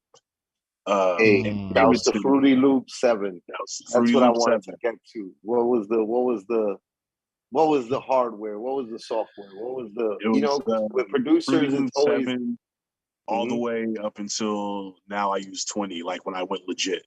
You know what I'm saying? Like, Word. He's like, I started paying for that shit. Yeah, you know what I'm saying? Like, I was just telling my boy, right? I was just telling my boy, it felt like, I was like, everybody that's ever used FL Studio, I feel like had like a crack copy, but it feels so good when you actually put the money down and like go legit, and you can get the updates. You don't feel like something. It says something. It says something about you, right? Like, yo, I've dedicated myself long enough. And honestly, like, I feel like the people that like leave Fruity Loops and then start paying for some other thing, it's just like, yo, where's the loyalty? Like, where's the loyalty? Like, you owe Fruity Loops money, bro. Like, I can't use anything else. Like, I can't. I've tried, but it's not even that expensive these days. It ain't nothing wrong with it. You feel me? It's all like other people's perceptions about the shit. But like, if the shit works for you, use it. You know what I'm saying? Like, yeah, no. As far as the loyalty thing goes, I would say though, maybe like, because Fruity Loops has got a very particular interface, and pretty much everything else looks different. Yeah, like the only thing that's kind of similar is I've seen. I think Logic. It's like kind of similar, like, but yeah, bro. There's no need for me to learn another one. You know what I'm saying? If this works for me, then yeah, exactly. That's it. Plus, I heard knowing two is like being fluent in 2 languages. You know, so yeah, it's like back in the days, in the old school, when DJs were producers, or like producers swore by like the MPC, or there were certain producers that swore by the fucking SP 1200s before that, like with the looping, and it's just whatever you, and they take that into nowadays, you know, some of those older producers, and they're like, yo, that dirty sound is like the best sound ever that I get out of the MPC. And it's like, good, that's good for you. You know what I'm saying? But there's like people that make beats on like Fruity Loops. There's people that make beats. There's people that make beats on iPads Casio, with some weird ass cheap apps. Yeah, I've seen. I was privileged enough. Yeah, I was privileged enough to see people make beats on fucking PlayStation generator. A beat generator, modulator, something. The MTV generator. I had that. The MTV generator thing, yeah. And that shit, like, I knew people that made magic out of that shit. That I'm like, still were bangers in my head, like back then, like now when I think about it. I'm like, yo, those were bangers that he made on fucking MTV, on fucking PlayStation 1. The first fucking incarnation. Like most of these things, even like that EJ shit, right? Like, it was pretty generic and had everybody use it, it would sound the same. But the tools they gave you to modulate sounds really let you fucking take the sounds and go fucking ham in your own direction with them if you took the time to it. Even like the shittiest ones back then. So I don't know. I fucked around a little bit with it, but it's definitely not my like cup of strength. But I will say also though that absolutely, but actually bigger props to YouTube, because at that time, this is like 2008. That's how I learned to use the program, was YouTube tutorials in 2008. And like it's crazy to think they had that shit in 2008, because it's like commonplace now. You feel me? But like University YouTube, bro, like it was vibe shit ever. Man, I was so lucky because I didn't know how I was going to learn all that, but thanks to that, I got down the concept of creating or composing a song within about 2 weeks. Wow. You know, from there, like, you know, it just grew, and then now I'm still trying to find ways to like become better, like trying to learn how to play chords and you know, like natural chords, and like have like more progressive type stuff in it, you know. But like I learn everything. Now I soak up a lot of game from like the homies, because they, you know, a lot of my friends that are producers have FL Studio, so like I get a lot of game from them. You know, but I look shit up too. Like, you know, I click on my phone real quick if I don't know something, and then you know what I'm saying, and then learn real quick. But yeah, bro, like in 2008, I started doing all of that, and then that's like I still rapped and shit, but like it came a time where I was really just interested in making beats. I felt like I wanted to hear other people rap on my production. You know what I'm saying? Like just the whole process of putting a song together was just like really, really dope to me. And it just like, it was a really calming thing, you know, it's like cooking almost, you know? And so I don't know. I've always been like, do I want to produce? Do I want to rap? I don't know if I want to do both or if I have the time to do both, you know? And so for a long time, I really just kind of call myself a producer, and occasionally I rap on somebody's shit, you know? And I mean, shit, that was as recent as like up to 2 years ago, you know? And I've been there for the full journey. Oh, well, not the full journey, but like I've definitely been there for a long part of this journey now. You know, so I mean, shit, bro, you used to make fun of me on the whole, like, you know, like, all right, guys, I got a project coming out type shit, and, you know, and then like nothing ever comes of it, like that whole thing. And thankfully, I'm out of that phase now. But yeah, bro, it's I really wanted to just produce for a long time because I didn't see the point in rapping, and then I kind of brought it back. But I feel like juggling wanting to write verses and wanting to create great beats is kind of hard. You know what I'm saying? And I like doing both separately. But yeah, always be a producer at heart, for sure. So you start producing then in your early 20s. And you said at that point you start taking it more serious, and so I guess it changes from being like a hobby in your mind to like the life path that you start going on for reals. So, and then what are some of the things that evolved over that? Because while Flacko may know all about this story, I personally don't know any of what happened over the last 10 years of your life of making beats and such. So honestly, like I spent a lot of time like honing my craft, and whenever I thought that I was ready to like show people, I really wasn't. And I went through like a lot of phases of creating but never releasing. You know, hoarding beats. You know, just being like, I guess I don't know if it was maybe because like, you know, I kind of figured out that I was just making music for me. You know, like just I think I was doing it without a purpose. I just loved doing it, you know. It really wasn't until 2019 when yeah, it was like 2019 when I really decided to start investing in myself and putting like the effort in to like get something out for people to hear something, you know.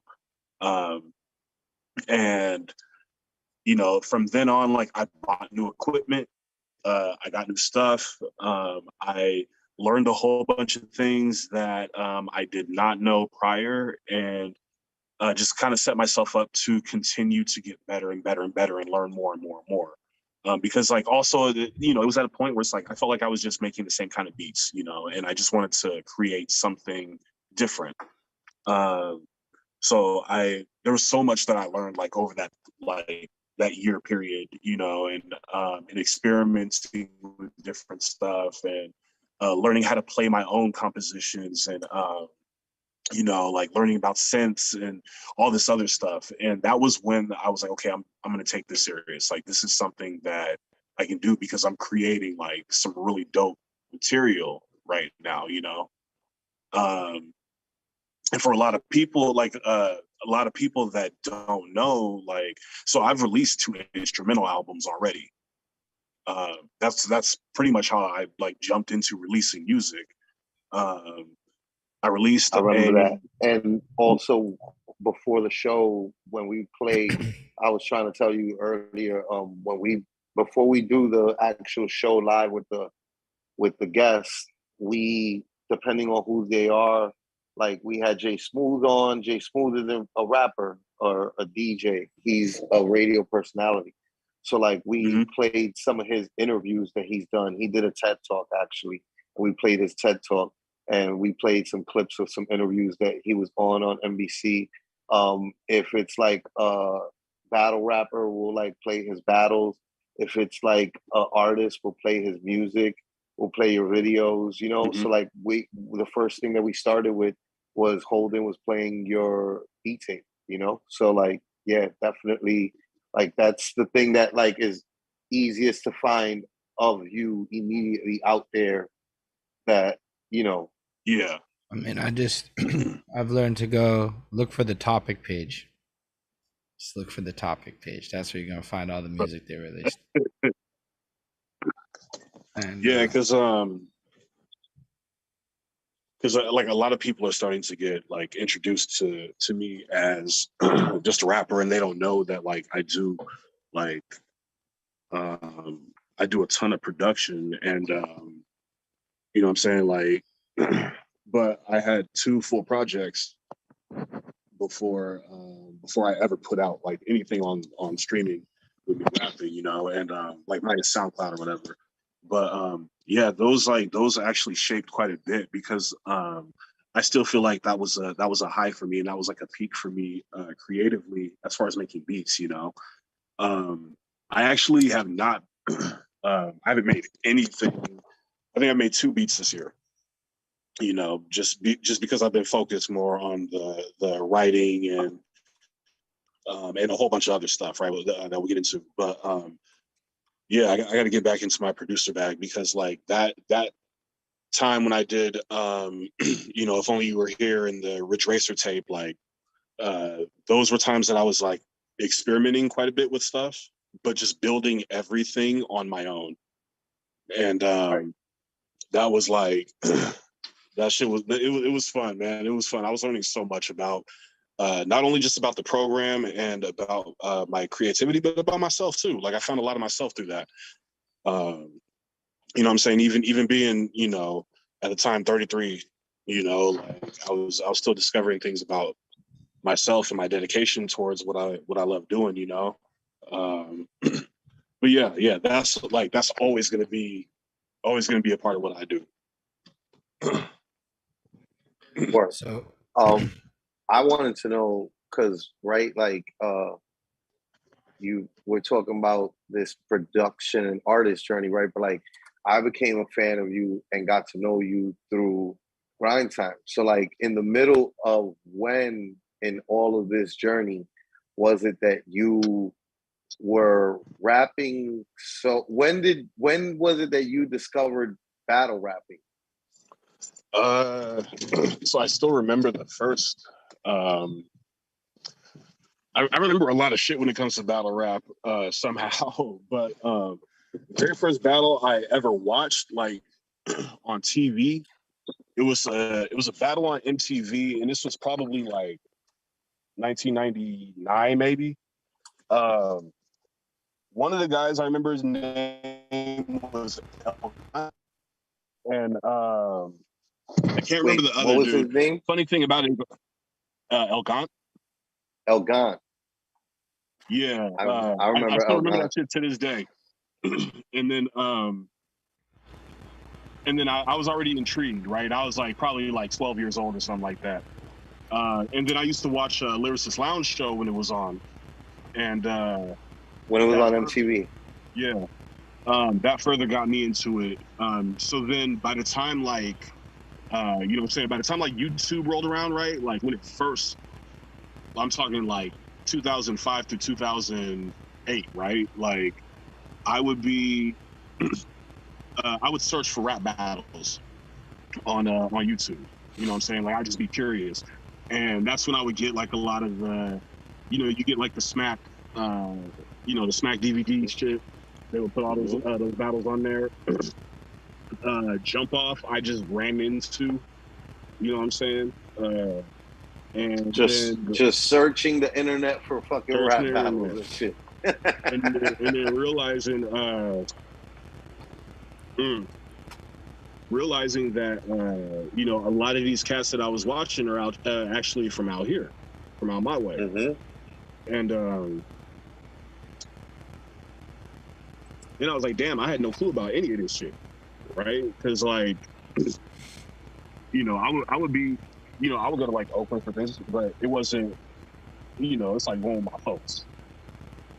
You know, like we were going to battles and shit, so I didn't know what was actually happening out there like that.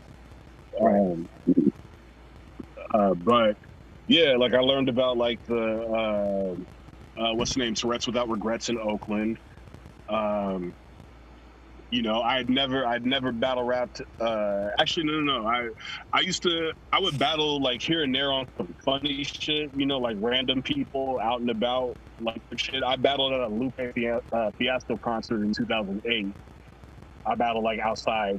You feel me? Like 2 or 3 guys. That shit was hella funny. That's curious. So you didn't battle anybody in your school? It wasn't a thing that was happening in your school like that? Because it wasn't so like the school that I went to, there was people that rap, but like by the time I would have been old enough to like really step up and challenge them, they had been gone. And a lot of the dudes that was in my school that would rap, they'd be on some like, you know, them niggas would be on some silly shit. They wasn't trying to battle, type shit. You know what I'm saying? Like, it wasn't until I really got out in the world and you feel me, went on my journey and met people, you know, which is inadvertently how we met, you know, this whole like, you know what I'm saying, the whole 6 degrees of separation type shit. You know what I'm saying? Like, but yeah, bro, I do remember in June 2008, I went to the Scribble Jam qualifiers in Oakland. I didn't participate, but I just went to watch. And I met a couple of people there. I think I met Reverse Live there. That was the first person I met. The first battle rapper I met was Reverse. That's crazy. That's that's super interesting, and it's like, oh shit, you met right, like what would end up becoming like a super vet, like a a great battle rapper. He was doing his first like I don't think it wasn't his first rap battle, but like his first time like doing it, you know what I'm saying, like on a large scale as like Scribble Jam type shit. And I met him that day. That was before he became like who he was, because that was before Grind Time.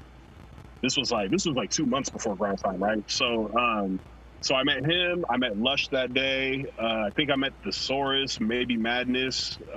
It's cool, like, you know, seeing these dudes like that you would watch on YouTube, and it's like, oh yeah, like these niggas is like people. You feel me? Like they're cool. Yeah.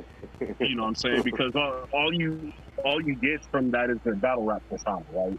So, I remember I was encouraged enough to go on stage at Tourette's later that month and battle rap. And the very first person I battled, I don't know if you remember Illusion Z. Illusion Z, yeah. He was the very first person I ever battled. I got smoked. You feel me? I didn't know how to work a crowd or none of that shit, right? And you know, and then time after time, like, you know, I would go back, get better a little bit each time. And then I realized also that like, cause like I would have ciphers and shit, right? Like this was like my first time really having friends that rap and shit. You know what I'm saying? So like, we would kick it and just kind of like freestyle and shit and kick it. And that's how I started to like kind of sharpen my sword a little bit. You know what I'm saying? I used to hang out with Tantrum back in the day. Like Tantrum I've known for probably one of the longest tenured people I've known, because I've known him since like 2008, I think. And we would battle each other in the ciphers and shit, you know, get better. And then, I was encouraged to do Grind Time. So if Tantrum is who you were sharpening your blade against, it's a very sharp blade. You know, there's some like people out here that like the names. I mean, right? Like even like I said, meeting Reverse Live. You know, like it's like, yo, that's a solid, super solid. That's like if I were to equate him to somebody on the East Coast, it'd be like almost like maybe like Swave or damn. He's been around for a while battling, you know? Like Yeah, and bro, he's that's only been to this good day. for a long time. Yeah. Yeah, that's only to this day. Watching him ascend was real cool. You know. And sharpening your blade with Tantrum is like, who else was in the crew? Like if like you, Tantrum were hanging out, who else was hanging out? Who else was a part of the group that was like we kicked it? My homie Vocab was with us. Lucian Z would be with us. Peanut, that's when I met Peanut. Caustic would sometimes come around.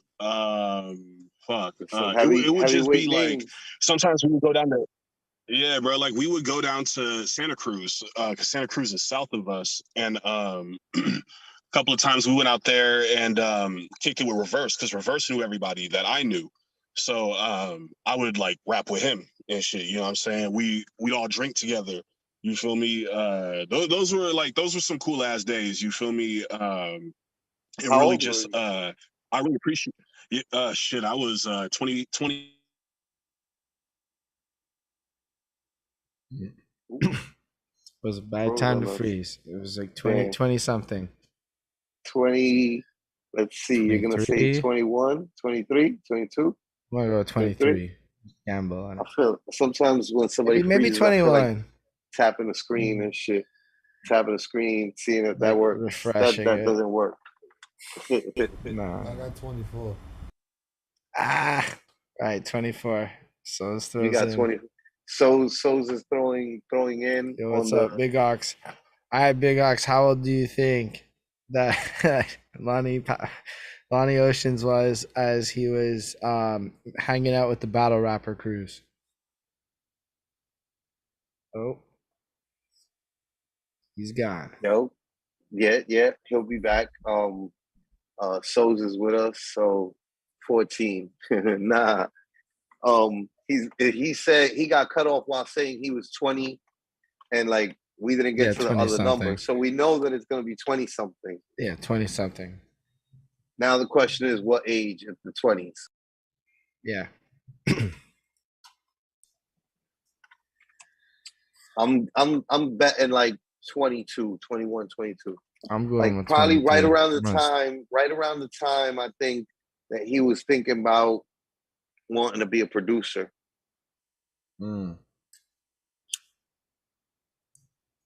This will be a big mystery, though. Yo, just take the time to thank everybody who's still watching with us. Yes, thank you, everybody. He should be joining us again shortly.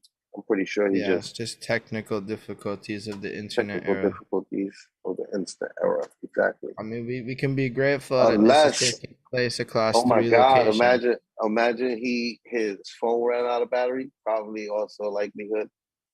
And then he's got to run in, find the charger, let it go for a 2 minute, let it get it on, rush back. We've all been there. Let's be real. We've all had those moments. Like I could tell y'all that, right? Like, I know for a fact, like that's why I brought it up because, like I said, I've been there since he was named Detective Blacksmith, you know, and I was there for his journey, like from not battle rapping to like falling back and wanting to being, you know, producing and like wanting to put out stuff. Like he said, he would, you know, say that he was going to do a project and sometimes it just wouldn't come out, you know, or most times, I guess. But like, I remember being there for all of it, you know, from the battle rap days, from Detective Blacksmith to Joe Powers, because I was definitely one of the ones that like I would tell him, I was like, yo, bro, your rap name should be your real name. Are you kidding me? I was like, your real name is Joe Powers, my guy? Like, yo, this is a rap name. Like, this is a legit rap name. That sounds like a superhero name, which is in turn how a lot of rap names got made back in the days. Yes. But Since we had this interruption, though, I'm gonna go use the washroom right quick. I'm not gonna lie. I'll be right back. Go ahead. Well, we talked about that once about his name. Yeah. So we talked about that shit. Yeah. He went through a lot of names. I mean, but the names that he ended up on were cool. You know what I mean? Like if he would have stayed with his real name, he'd have been fine. Lonnie Ocean is wild type. That most definitely. I was talking on Lonnie Liston Smith. He is from it. You know the artist Lonnie. I think it's Lonnie Liston.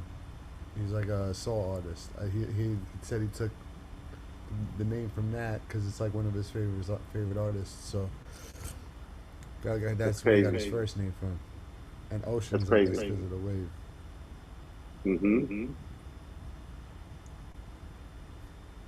There you go. He just finished joining. Okay. Can you hear me? Yes, sir. Hey, my phone got hot and shut down. Oh, there we go. Yo, that's a big one, and you guys have to deal with that phone getting hot a lot. Oh, Holden, you don't got to deal with that, but you got to deal with your scratchy mic. So while he's telling us about his hot phone, you could reset your mic, buddy. Yeah, though. So the phone plunked out on you. The phone was hot, bro. So I had to it shut down. Hold on, we was trying to get this age thing down. Hold on. So what word? We all started gambling because you cut off right in the middle of answering what age you were when you were hanging with them. Yeah. And you said 20, and then it cut off. And so we all started gambling on what age you were exactly. I said 22. Holden said what? 23, and so said 24. So it was 21. Oh, we were all wrong. Yeah, 21. I started kicking it with him. Word. Yeah, Right. so that's right. So we were talking about battle rap. Yeah. I entered the grind time league and all that shit. It taught me a lot regarding like how to perform because I realized I didn't have that much experience at the time, like in performing to crowds and shit like that. So that taught me quite a bit.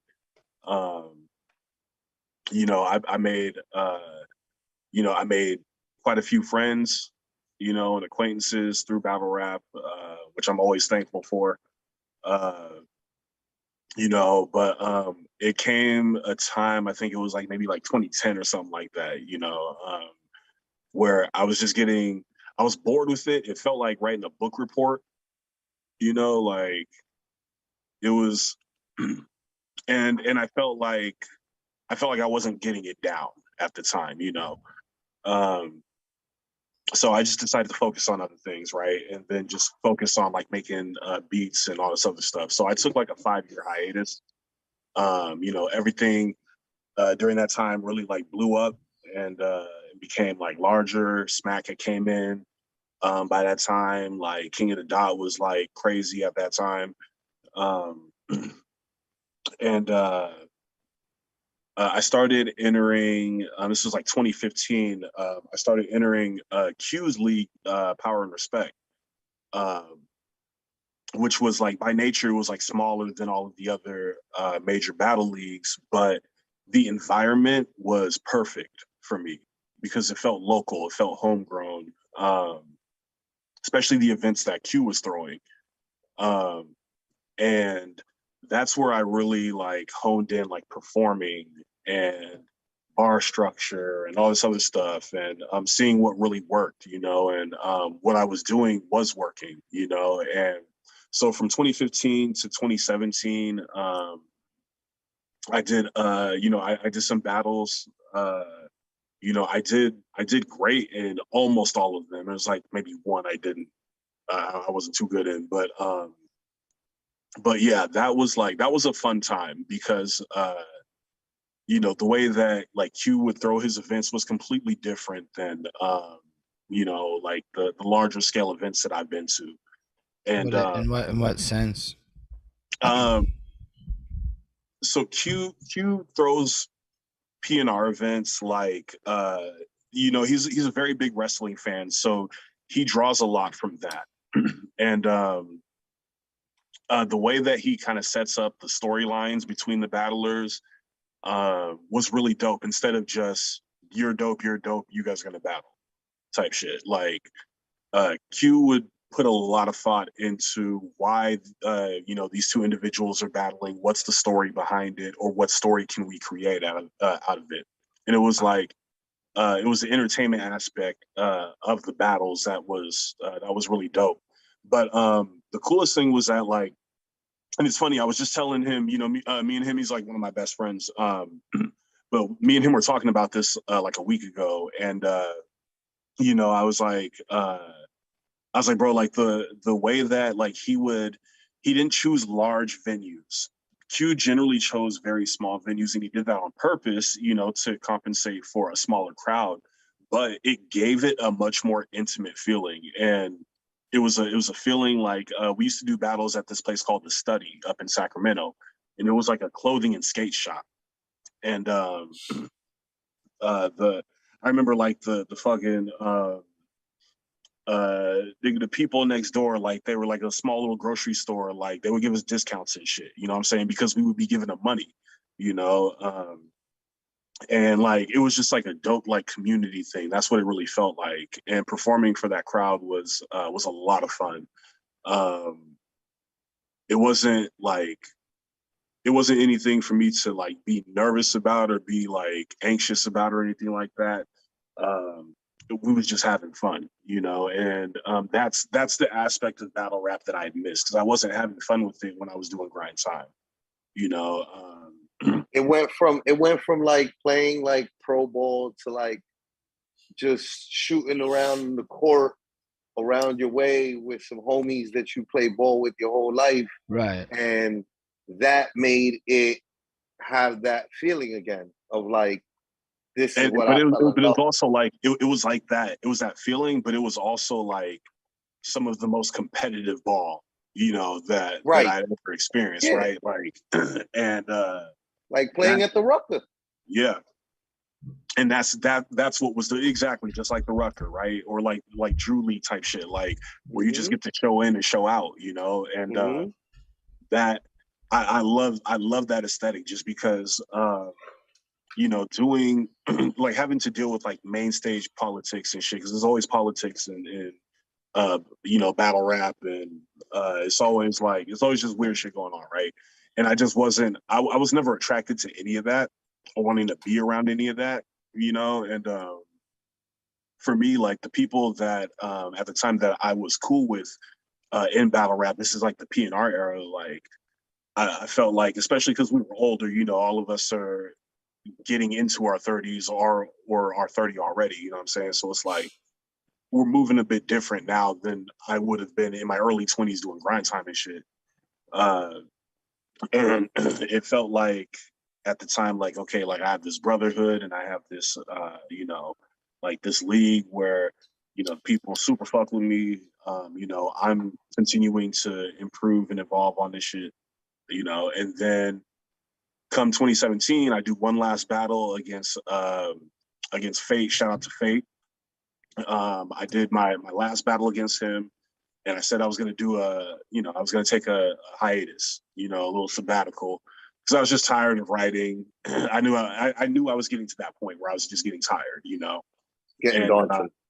Yeah, and you stop battling and you feel me, everybody still hits you up, hey, like, can I get you on this card? Like, you trying to battle? Which like, I think like Ruin Your Day was trying to get me on at one point, and I was just like, I'm kind of burnt out, like I just need some time. And from there, I wasn't like watching battle rap anymore. By the time I quit, I wasn't really watching battle rap. at that time. I just kind of fell off of it. It started that was probably around the start of the era of like everybody kind of like copying each other and sounding similar, and you probably were trying to avoid any influence from outside sources so you could keep it's like, at least that's how I interpreted when you would talk about it. Yeah, it's like it just, things get oversaturated, right? And then you know, like I like, I'm not the kind of person that's gonna battle 2 times in a night. You know, that's gonna call the promoter and be like, hey, you got to battle for me? Did somebody drop out? You know, type shit. Like, I'm not that kind of person. Like, I pick and choose what's gonna be like, you know, I'm not picking and choosing, but like, I'm gonna take a battle that makes sense to me.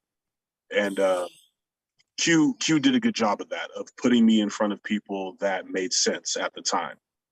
And you know what I'm saying? Like, I definitely like appreciate those days. So that was like a lot of fun, but it just got tiring. You know, it got tiring. I felt like I liked going to battle events without the expectations of rapping. You know, where I could like smoke and drink as much as I want to.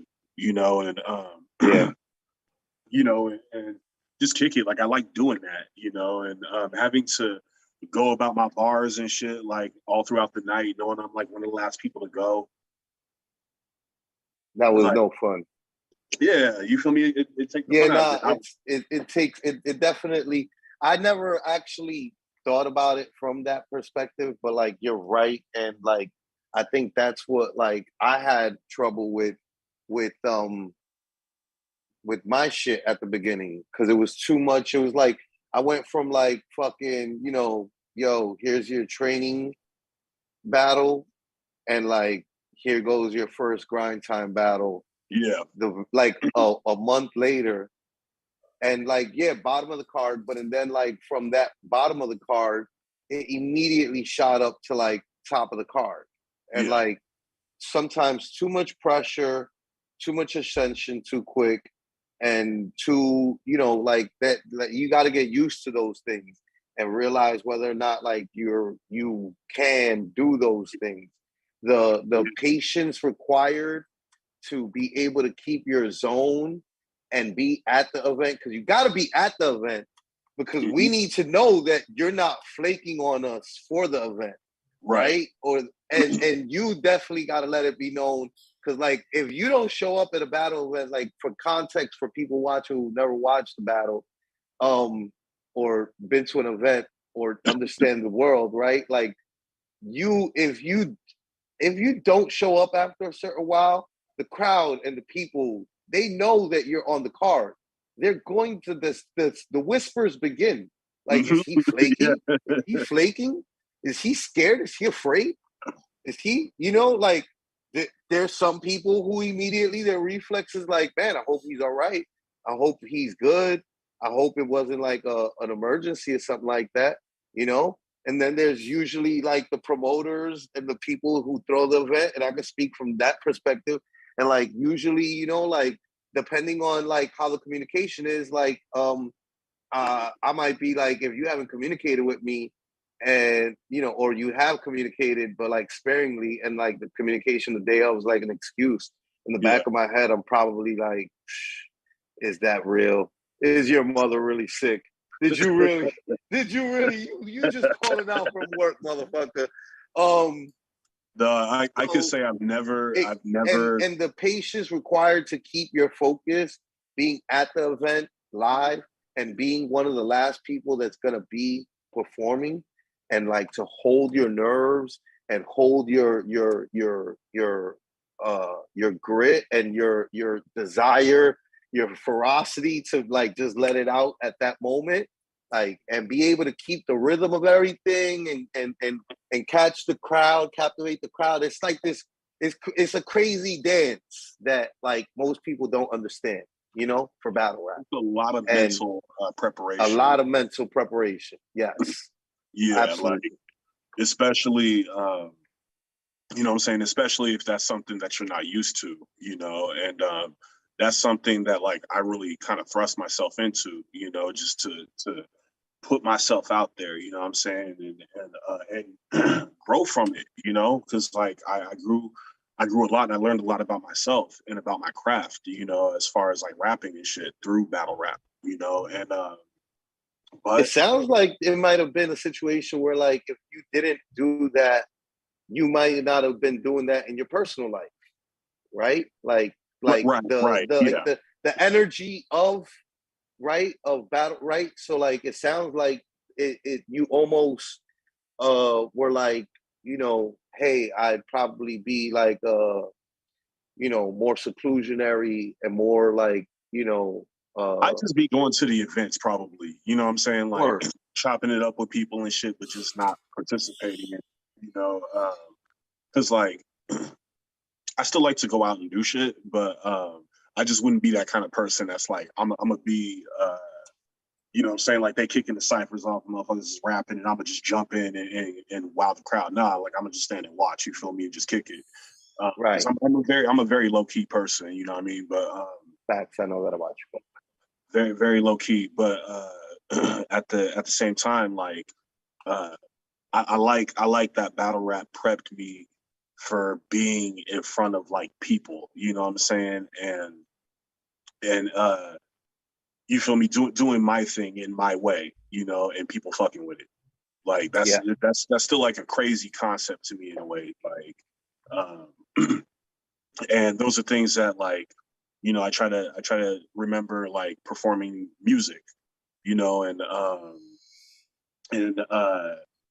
how to like sway a crowd and how to you know what I'm saying, like how to have like a crowd's attention and all that shit, right? Like and things that I'm growing into as well. And these are all shit that I learned years ago, you know, without having microphones, you know. You know what I mean? Like so yeah, like that was definitely like an integral part of my journey as an artist. And making the connections that I've made, like that still stand today as well too. You know, like that was important as well. You know, as I stated earlier, I mean, we wouldn't be doing this shit like right Right. now. You know what I'm Right. saying? I'm meeting through battle rap, so like, Yeah. yeah, Yeah, no, Facts. battle rap is a blessing, man. I think that all of us that have had any real involvement with it, for the most part, tend to probably have like a love-hate relationship with it, right? right, But like, you know, that's like you never have a real love relationship without having hate in there. Well, not hate necessarily, right? But like hate, hateful moments, hate, yeah. like Turmoil, you feel me? the Yeah, Mm. turmoil. The only way to like the only way to truly hate something is if you actually love it. that's You true. know, like Yeah, it's a passion. Like hate is different than disliking things. You know, so like when you actually hate a thing, it's because you love it. You know, like it's because you love it that you have the disdain that you have to the point where you could call it hate. You know, yeah, so like I think that we all have that love hate relationship with it, but it comes from dealing with that. Dealing with Facts. the like it's not easy, and it's like super tumultuous, and nobody like I like to liken it to UFC in particular, like hmm, not just MMA, but in particular UFC, because like I noticed that in the UFC, nobody gets out and nobody retires without getting beat. Like it's not like boxing. It's not like Rock Marciano or Floyd Mayweather or anybody who had like a career where they like just won and they didn't necessarily lose like at all. Like Floyd Mayweather couldn't exist in UFC. right, Like I can't even speak towards like other leagues in MMA, but like for the most part in the UFC, like I noticed that there's no getting out without losing, and yep, that's battle rap. yeah, Like yeah, that's battle rap. Nobody gets out without losing, and how you deal with that loss speaks to who your character as a man or woman and who you are as a human being and how you react to backlash and negativity and thrive in the moment and find your balance, you know, like it's a dance, you know, like there's a lot going on that people don't realize in battle rap. That's why you have like fights break out because emotions are high, yo. Emotions are high sometimes, Right. you know, and you don't know what happened behind the scenes sometimes. Sometimes, you know, like Math recently spoke about his fight with Dose and like spoke about like things that was happening that I'm like, oh, I wasn't aware of that. Like I didn't know that the battle before that it was a whole Philly thing that they weren't even supposed to battle. He was supposed to be battling Rex, and like Rex didn't want to battle in the moment, and he was like, or something along those lines. I forget. But the point being, he said something about the battle before their battle. Homie from Philly was getting wild up in dude's face. He was like, he told Dose like beforehand, like, yo, we should chill. We should not do that. You know what I'm saying? Like, and that Dose was like, yeah, no problem. You know what I'm saying? And then gets in the battle and is like brim on the fucking on the nose, on the bridge of your nose. And then that's how you end up with like a fight, you know, because emotions are running high, yo. You know what I'm saying? Like you don't know what the person went through. And that's the other thing with battle rappers that like, yo, we all have like, we're not actual signed rappers. Like it's not like Drake or like back in the days when Jay would sign anybody who was on state property, right? Like any of like the Emilio Sparkses or guys like that, right? Like they could just fuck around and like be like exalted, like, yo, I'm in the record industry and I make albums and I'm signed and this and that. Like I don't have to. Like battle rappers have to. Battle rappers tend to just love this shit, but then they have a whole real life going on. Yeah. And most times people don't realize that like their real life like might be like in some, you know, turmoil because like usually we're young and going through life like everybody else. You know what I'm saying? And that's what ultimately ended up getting like removing me from battle rap completely, right? Was just it was life in general. And you know, like at this point, I'm focused on things that were happening in my life. 2017 was like kind of a rough year for me. And I was focused on getting my shit back together, you know, and there was no way that I was going to be able to focus on battle rap. And from that point, I was just like, you know, I don't watch battles no more. You know, and Q at this point was like, you know, starting to like wind down on throwing events and everything because he was getting stressed out with it, you know, and it's a lot. And it is. It's a lot, and even more so for him because he's throwing the events. He's paying. Yeah, exactly. No, yeah, exactly.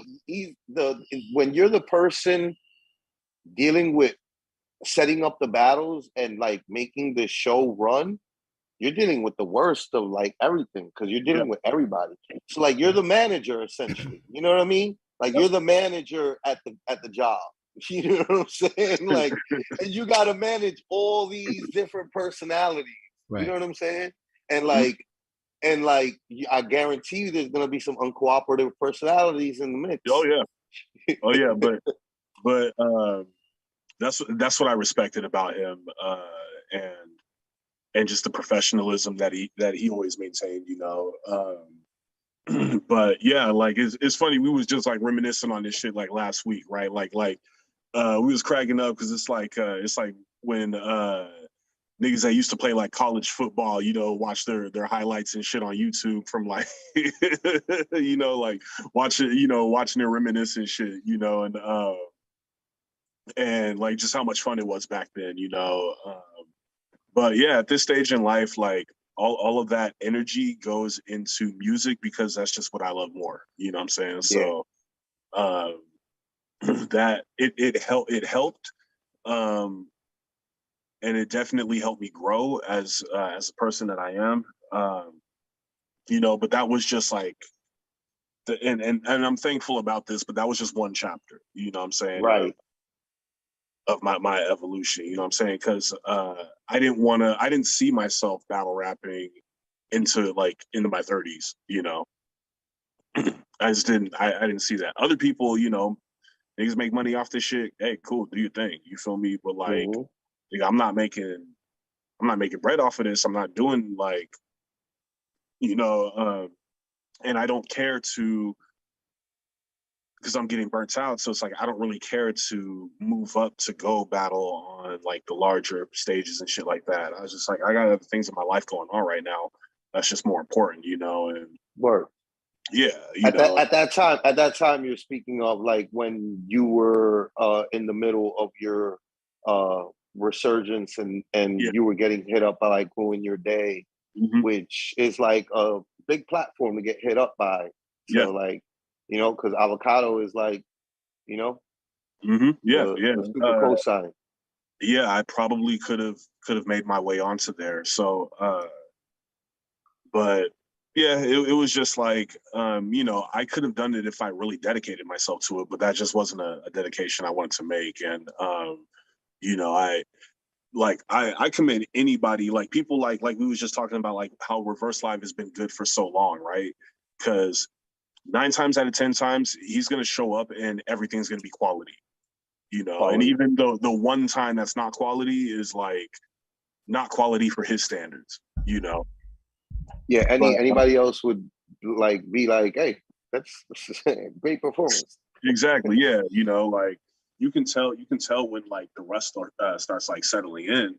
And I didn't want that to happen to me. I didn't want that I didn't want to go on like, you know, a 3 battle losing streak and shit. Like I went out on like a really great battle actually. You know, and then before I really decided, okay, like I'm done, you know, and that was when I was like, okay, I can close that chapter now. I had my closure from Grind Time. You know, I got all of that out. You know what I'm saying? And now like I want to see about the music. So yeah, that was like 2017. Yeah. I mean, it's been 5 years since then, and GTX is having a resurgence, and it feels almost like literally a call to home for anybody who was on Grind Time, who like could legit, right? Like, because I see a lot of thirsty people like being like, ooh, me. And Yeah. I'm sitting there real quiet, like just watching people. And I'm like, it ain't you, homie. Like, it definitely ain't you. But I could tell you without like no bias. Like, I mean, like I know you and there is always going to be a bias, but like the truth is that going out in 2017 on a high and having the open door, like I think that you, out of more other people that like are like maybe a tier above me or like in my tier or like a tier lower than me, who are going ooh me and really haven't had anything in between then to like prove that there's a reason for ooh me, right? That I'm like, this does not make sense, homie. I don't know why you're speaking up right now. But like you, I think like would make sense if, you know, you were to battle over there. Would you be willing to go, like, are things different in the last 5 years? Have you like gotten enough art out that you're like, yo, I have the space for a little bit of like, you know, hand-to-hand combat, word-to-word combat, you know, and still my artistry also. And I think that maybe I want to promote my artistry through doing a battle and like benefiting off of the, you know, the resurging, coming back fans and all this. No, honestly, nah. Even if they wanted to, if people wanted to pay me whatever, like, nah, I'm cool. Like, oh man. I don't follow battle rap, so I don't know the current climate of battle rap, right? So it'd be like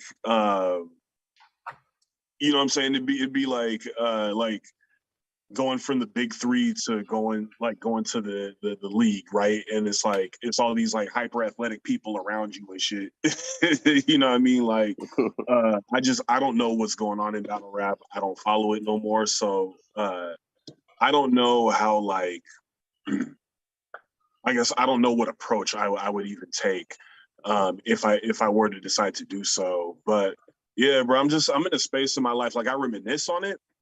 I'm at that stage of the reminiscing. But but getting back into it, I don't think that'll ever happen again. I think that was it was a chapter, like you said.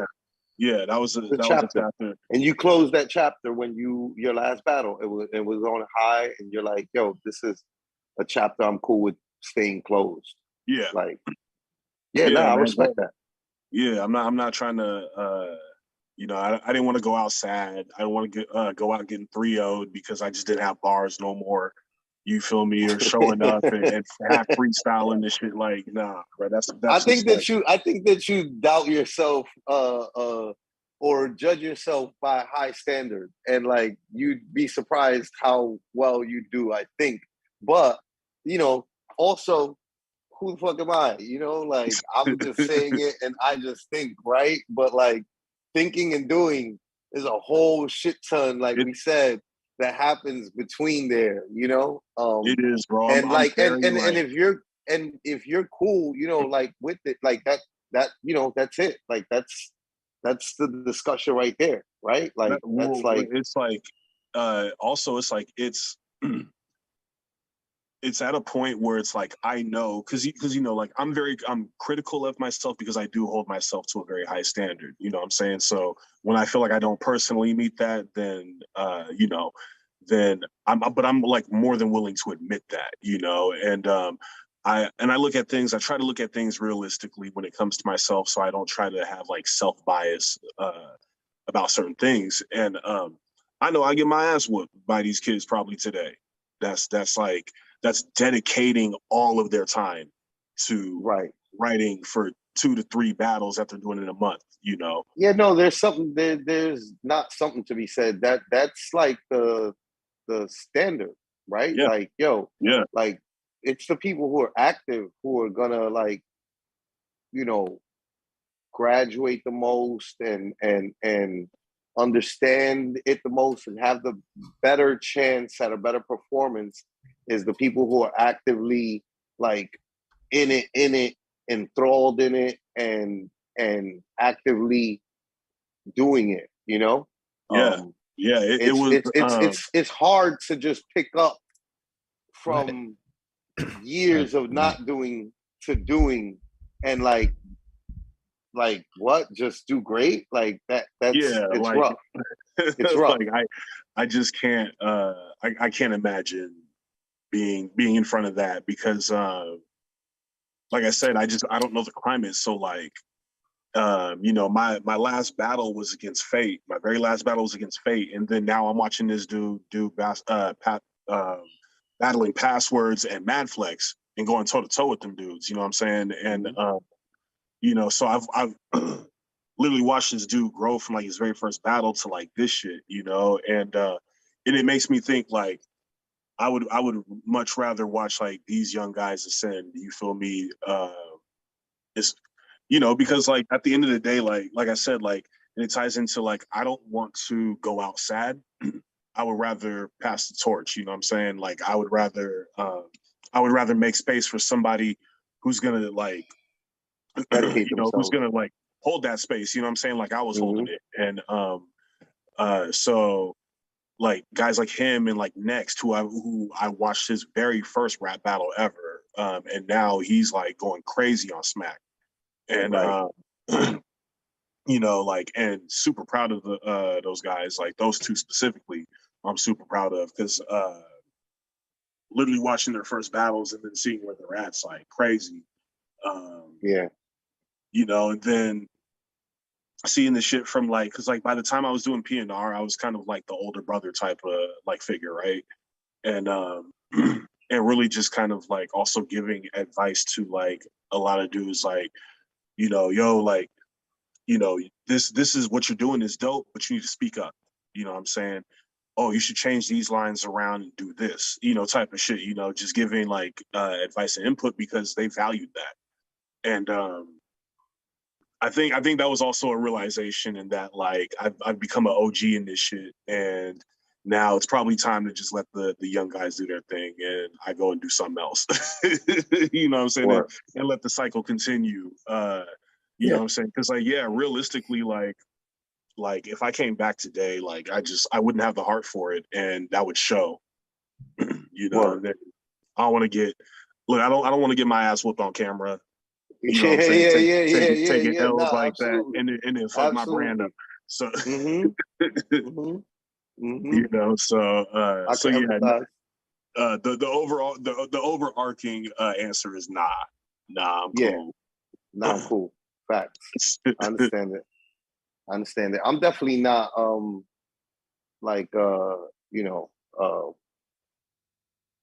hired to get you to do it, or myself thinking about doing it myself. But like I do see a lot of people from the grind time days, like online, making a bid for because grind time because you're not aware, you're not following, you might not be aware that like Lush One and Disaster started grind time back up again. It's called GTX, and they've thrown their first event already, and they're throwing their next. I think they've thrown like a couple events already, and they're like throwing some pretty big stuff. And there's like there is like they're clearly staying up to date, but there is also like an open door for the guys that started on grind time.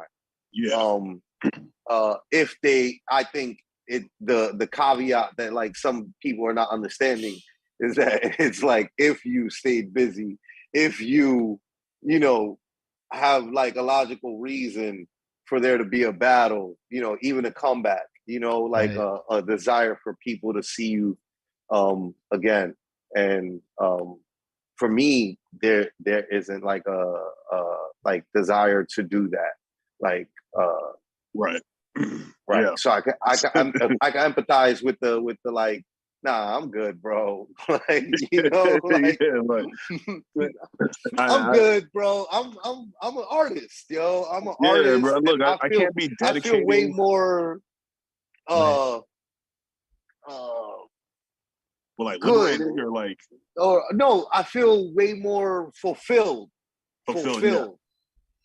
Being an artist that like puts out bodies of work and music, and like I feel better doing that than the battle shit. Like if anything, like for me, I'm like, if like you guys want me to come back and host, I'd be willing to like get paid to like host, you know. But like I'm not like, throwing my hat in the ring to like jump back in the ring. Like, nah. But like hosting is like second nature to me, So like that's not a problem. I'm down to do that. But I'm definitely not like, oh, I want to battle tomorrow, Like, yeah, it takes I feel the same way of like, it should go to the guys that are like really active and like living, breathing, and like probably throwing their whole fucking personal life to the wind in the name of battle rap. Like it should go to those guys. You really have to do that to like get to that tier. That's essentially, to get like to it's that got to become a full-time like, job for you. Full-time job, yo. And by full-time job, it's like it's 24/7 because it's like all the other artistry shit or like entertainment things that people don't realize. Like I don't envy and I don't want to be a YouTuber or a content creator like that. Like, I mean, I'm cool with this and doing like our interview, and like this is enough time that I can put aside and dedicate. And even then I gotta take breaks during the year to do artist shit. And so like I'm cool with this, but like I couldn't dedicate myself enough to like putting out 3 YouTube videos a day. That is your life. You like your content creation like takes over at that point. And with battle really rap, be it's thinking kind of about like that too. the same thing. Battle rap is the same thing where it's just like, yo, like you like this is your independent business owner. That's it. Yeah. Your brand is your business, and you are your brand, and you have to now dedicate yourself tirelessly, like a business owner does, in order to succeed, in order for yourself to succeed in those careers. You know, so like you gotta like tirelessly dedicate yourself to that in order for it to succeed. And then having to stand out with a bunch of people that, you know, like are trying to do the same exact shit, you know, and everybody wants to take each other's heads off in that. Like everybody it's does, the most competitive. It's the most competitive. Like nothing else in the arts of music and the like rhyming of words is like things that competitive. Everywhere else, it's kind of like like I don't even care if I'm the best, or I could just say I'm the best, and it's whatever, you know. Like I was like talking with Q the other day about this, and like I was saying too, like you know, like for example, right? Because you're from the same era. Like we was doing this shit when it was like 50 motherfuckers in this shit. You know what I'm saying? And now, countless. It's 50 people in the city. You know what I'm saying? Yeah. That now that be battling. Yeah, like it's like 50 people in the local town. Exactly. And inside the city. When like back in the day, like you feel me, it was like, you know, 7 to 10 people like in like 4, you feel me, like districts, or there's 4 cities or whatever. Like it was very what's the name, like exclusive, right? Like you really had to try to get on, but now you can get on anywhere. You know what I'm saying? Like there's battle leagues in every. I didn't see somebody had posted something with a battle league that they did in Utah. Yeah, there's battle leagues. Come on, I mean, at the West Side we had fucking killing hungry killing what I forgot his name fully, but like and they're from like Des Moines, Iowa, bro. Iowa, yeah. It's just like what? I didn't ever think that Des Moines, Iowa would have rappers. Like, yay, good for you guys. You know, like, and the league started inside somebody's fucking basement with like, you know, probably like 8 to 10 people showing up from like the local area that all, you know battle rap and talk shit online about battle rap. And it's just like, that is how you start things. That's how that is the energy of cultivating like movement. Like all cities that become a factor in hip hop culture are cities that cultivated their own local scene and their own way of doing it, rather than trying to be New York Part 2. You know, like being New York Part 2 ain't gonna work for nobody nowhere. You know what I mean? Like what's gonna work for you is doing what Detroit did not long ago, you know? And like cultivating a sound that's like, now this is our shit. And this is our sound that we're adding to the overall experience. Same as New Orleans did back in the days with the bounce rap. And like same as like Memphis did with like Crunk, or I don't know where Crunk was born necessarily. I don't know if it's Memphis or Atlanta, but like no, you know, I feel you though.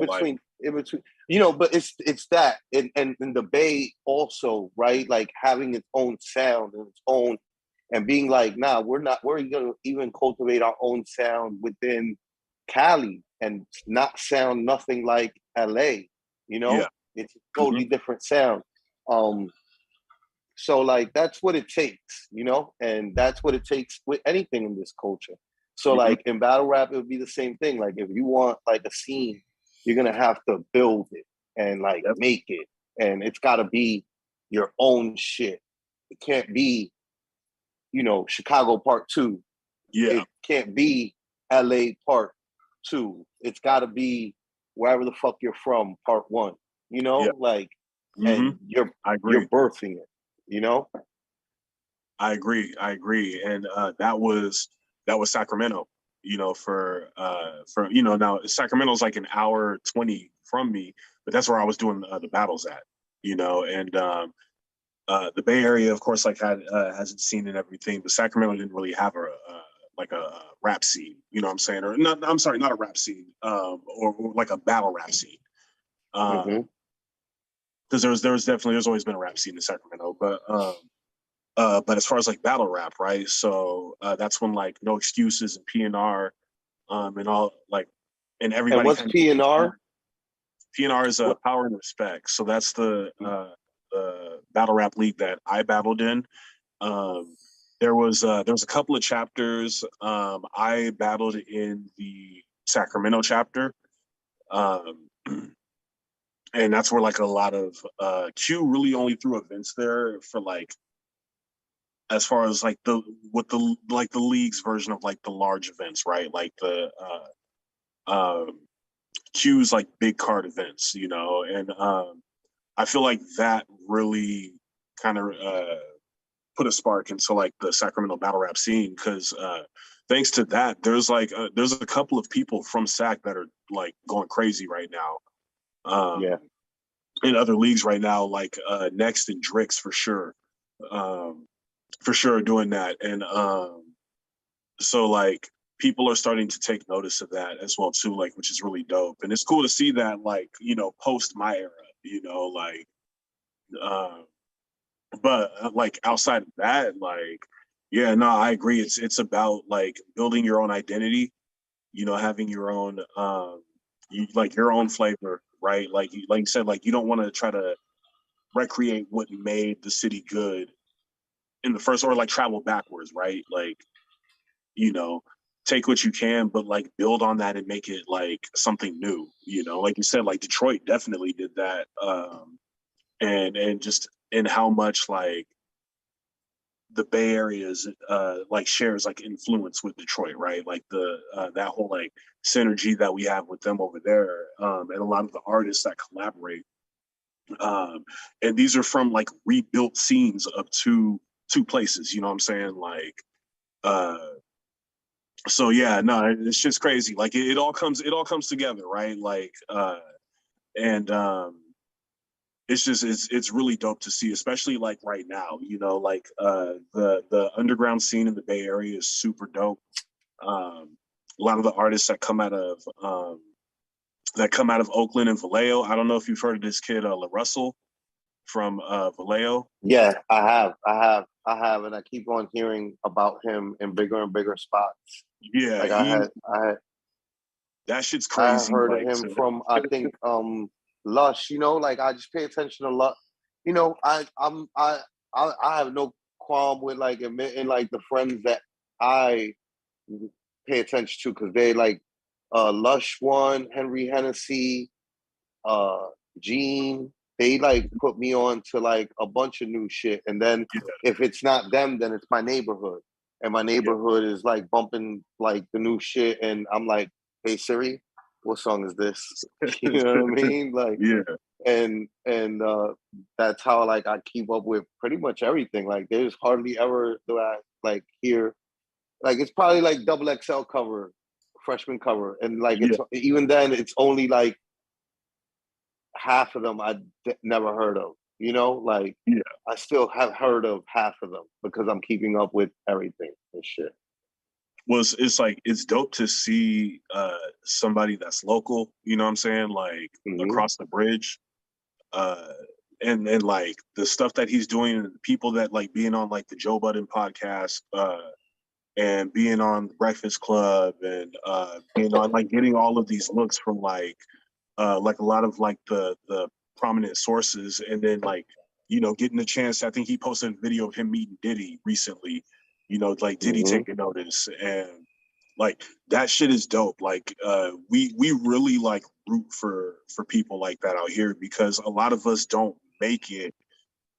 Well, a lot of us don't even make it out the Bay Area. You feel me? Some of these dudes don't even make it. Like I follow Thizzler and it's like dudes die every week. You know what I'm saying? Yeah. Like can barely make it out, right? So it's like seeing an artist who's so genuine, but like relatable as well too. And you know, and he's from the Bay Area, and like people are like really fucking with him. Him and Larry June has just been so dope to see like rise. You know, especially Larry, because that was dope because I was on Larry before a lot of people were, and it was like cool to see like, oh, he's working with you know what I'm saying? Oh, he's working with Harry Fraud. Oh, he's working with Cardo now. Oh, he's working with Alchemist. Oh, he's working with, you feel me, like all of these dudes that like Currency fucks with. You know what I'm saying? Like, Yeah. Okay, now he's doing songs with Snoop. You know what I'm saying? Oh, now he's doing songs with you feel me? Shit, who do you, he just did a song with somebody super big, but yeah, like it's dope seeing somebody from out here flourish. Get that shine. Mm-hmm. Get that shine and like people like super fuck with him from out of state, like watching him go on tour and people is singing like hella shit that we knew from over here, you know. That never ends also, by the way. Like think about it, like the Bronx is where like hip hop is born from, right? So like it's like we got that credit for like ever, right? And it's like that's not enough. Like I still want to see poppin' ass Bronx artists every year. You know what I mean? Like there's like people that I'm always rooting. I'm like, oh, you from the Bronx? I might not even like him too much, but I'm gonna still root for him. You know what I'm saying? Like I'm rooting for you. Like that's it. You're from the soil. I'm rooting for you. That I want you to win. You know. Who's the last big artist? Cardi's from the Bronx, right? She's the Yeah, last like Cardi's big from the artist. Bronx. The Bronx is like on fire right now. Like the Bronx is like bringing New York City to life. Like post Pop Smoke passing away or being murdered. You know what I mean? Because like it was about to pop for him, and like I think that like Five's like got the crown by default, but like it's not like it's like his. It's just like he's like kind of like placeholder king right now of the city, you know? And so like that's Brooklyn, but like Brooklyn's movement kind of like it didn't fizzle out, but like the Bronx's drill movement like flourished in that time and has taken off. And in turn, you know, of course, the murders take off because it's drill shit. So it's, you know, like but like the Bronx is on fire, and like there's a lot of like the popping shit that's happening in drill that is coming out of New York City is coming out of the Bronx. And so like there's a whole bunch of like, you know, names that like are the guys right now, you know, that are out of the Bronx, that are literally from down the block from me. So like I feel super proud. That shit's like crazy, I'm super proud. I'm super happy. I'm like, nah, but you know, I'm like not making excuses for the murders, but like I'm just saying, I'm proud of like the city being like, and like my local neighborhood being like a part of the catalyst. Like Bad Bunny is like a fucking international artist, and Bad Bunny came to shoot his like one of his first music videos from his latest album that just came out, literally on my block, like on the same block like that I live. That's that, like crazy. it's just like that. That's how poppin' my area is right now. You know what I'm saying? Like everybody knows what time it is. Like the people who get it, who you know are active, you know what time it is, and like it. But it also cultivates a great energy in the music, and in turn, like it's bringing the city to life, you know. And like New York is like hitting like a oh, people thought we were maybe gonna come back like around Pop Smoke, and it's like even though we don't have like a guy that we're ready to give the crown to like that, Favi's a good placeholder. We still have an energy going in New York City thanks to the Bronx. And so like but again, right, like it doesn't ever stop. Like you win championships with the Lakers. Like, no, I want to win every year. Yeah. I want to win every year. I want us winning every year. Right. I want somebody from my local area to bring back an achievement that like everybody can like be like, absolutely. Fuck yeah. Because it do feel like winning a championship. You feel me? Like you're watching your team win. Yeah. Right. Yeah. I was just at a Yankee game the other day and I was in the 9th inning and it was like 0-0 all the way. And like fucking like I think you talked to me about it on IG. Like I caught the home run on fucking I hadn't been to a Yankee game in ages. I still hadn't been to a official game at that new stadium. And I kind of did that. I had been to that stadium before that day, but like never to sit and just watch the game. I didn't even show up for like the whole game. I showed up in like fucking 7th inning, like like top of the 7th inning, and like I recorded the fucking walk-off home run, and it was absolutely like I had been like on a very like I can give a fuck about like sports. My Yankees are losing. I don't care anymore. LeBron James is like, he's like building all these teams up and like, you know, he's not going to win a chip like that. Like, I don't care about sports no more. All the things that I care about are like not contending. Yeah, it's not really, right?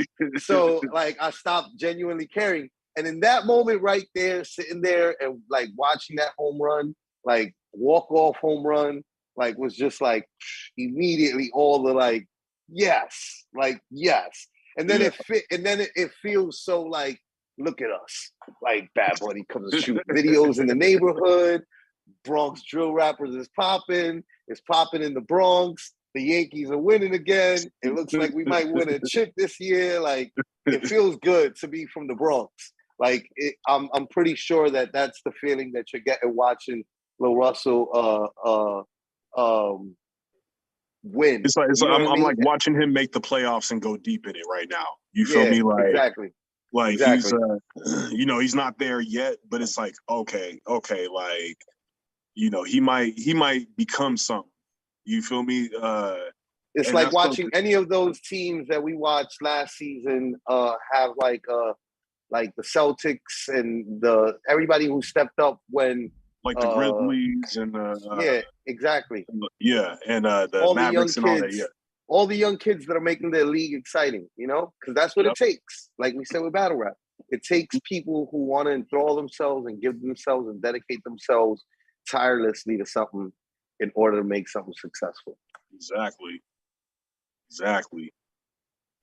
bro. Nah, I fuck with this conversation, man, because I equate like sports to everything in life, damn near. But yeah, like it. Watching that happen is like super dope. Sports and rap go together like fucking hand in hand. Absolutely. What like you could compare, like I said, battle rap to UFC, MMA, you know, boxing, you know, a little bit of comedy roasting, you know what I mean? You could compare like being a major artist to like being a fucking championship fucking boxer or fucking league team. Like it, like when you win big, like Drake has been bringing back rings to Toronto. You know what I'm saying? Like whole rings, like championship trophies, like you know what I'm saying? Like everything, like bringing it back to Toronto and in turn Canada. You know what I'm saying? Like it's a W. All of Canada could be like, yo, Drake is from our country. You know what I'm saying? Like it's lit. It's lit out here. It's not quite Holden's like I don't feel that way. Like no. You should. You should take pride. Real quick, Holden, who's the biggest artist to come out of Montreal? Celine Dion.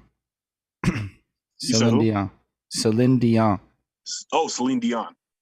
I know she was Canadian. Yeah, she's Quebec. If she's not Montreal, then probably Arcade Fire in the last while. There's not that many huge names. Lately, K Tronada is doing a lot. He got a Grammy in the dance category. So we have a couple of Grammy. And then K Tronada's from there? Yeah. And Dirtwork, the producer, was on like the last 3 Kanye albums, on some other J. Cole stuff, got a few Grammys off of that. But our scene's in a more figuring it out, our identity phase.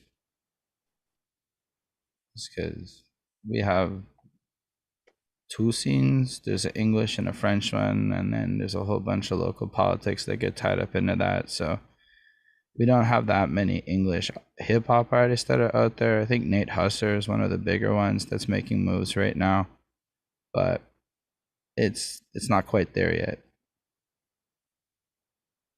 So is it like, because I would imagine there would be a sense of pride if somebody from that scene scored a major win, right? Like, I mean, well, like Kate When Tronada, Kate for example. Tronada won a Grammy, everybody was a Kate Tronada fan that week. I bet. Bro, I couldn't tell you 5 Kate Tronada songs like gun to my head, but I was fucking repping that shit. I'll bring it up anytime. It's from production, Montreal crushes, but people don't know it like that because producers are really bad at making noise. That is true. Yeah, so yeah, it's like that sort of pride of seeing, like, you know, barely having artists that get on, but well, it's like like that Nate Husser guy had a moment where when Jake Paul won his first boxing match, his song got played, and it was like, oh shit, we're part of a moment, like just a moment. It didn't have to be the biggest moment, just a moment that people cared about, and we had a moment in that because like it's like every win counts. Like I know there's been people who've done things, but just watching somebody go to another city and perform is a big deal. Yeah. Mm-hmm.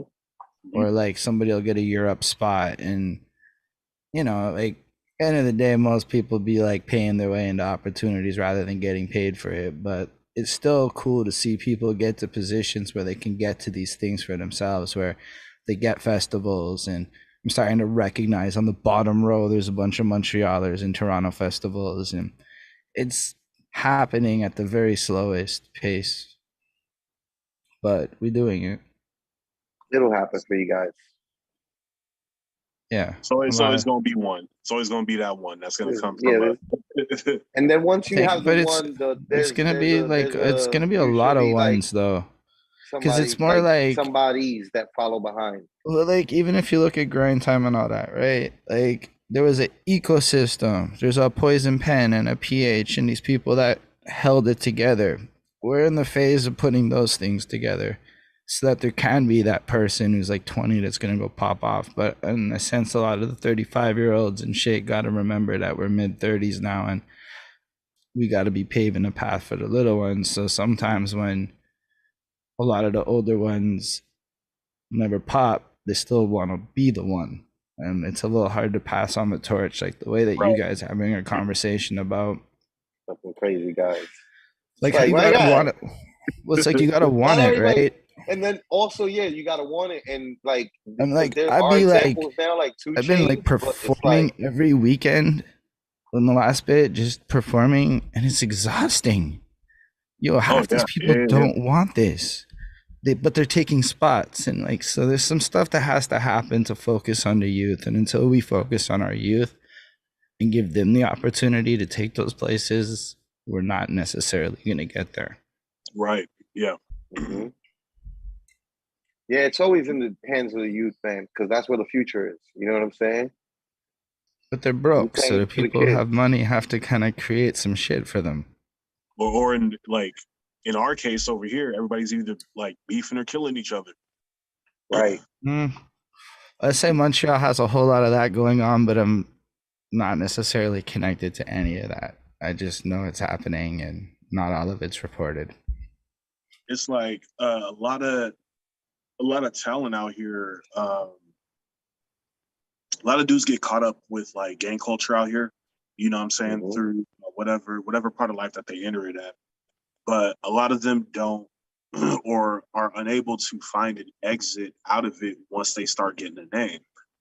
And it's like every other week, this was posting up like RIP such and such. They was gunned down at such and such, you know what I'm saying? And a lot of a lot of these kids like nowadays, like they can't coexist without you feel me having fun with one another, and it's not a lot of like it's not like how it was back during the hyphy movement, right? Where like that was that level of camaraderie in the Bay Area is something I'll never see again. I feel like, you know what I'm saying? I hope to see that again, but like it was all about having fun.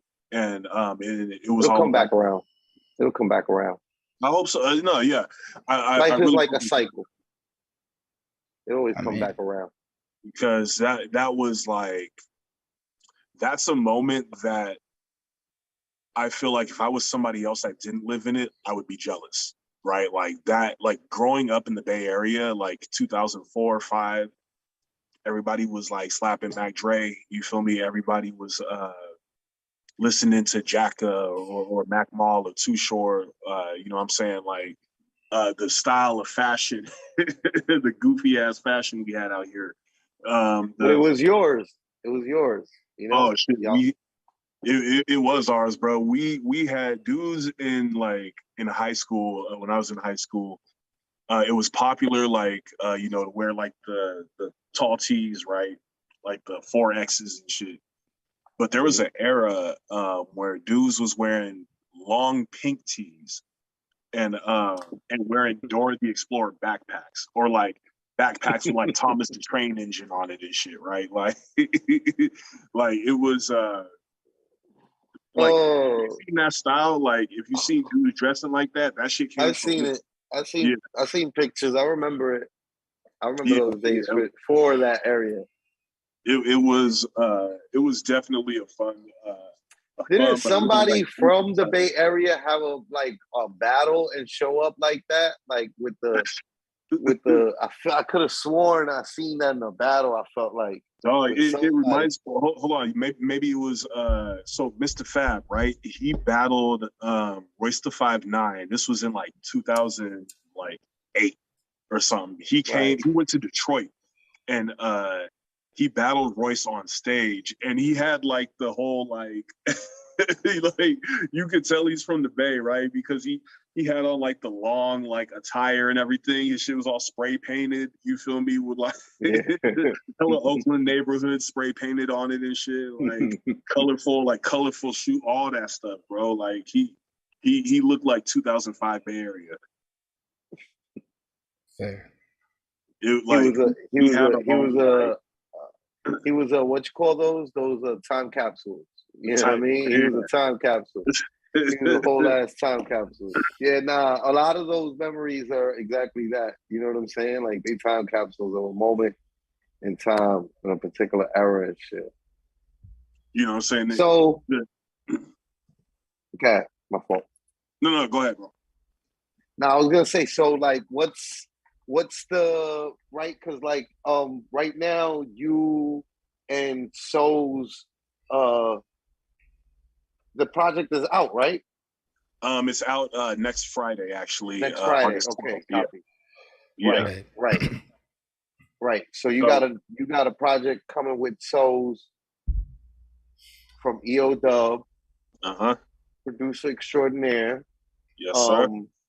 And it comes out next Friday on all streaming platforms. Mm-hmm. Yeah, right? Everywhere. Yes, sir. All good things come in time. August 12th.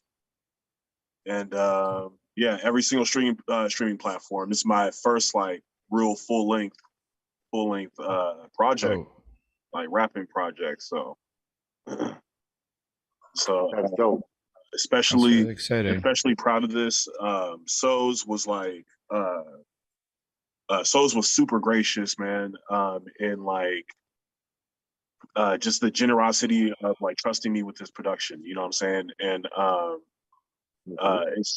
it's crazy because like, you know, I met So's in the EO Dub beat challenges and everything, and he had I think this was like, it was last December. He had a post on Instagram saying like, hey, like, you know, to something to the effect that he was working on a project and he wanted to send beats out to people.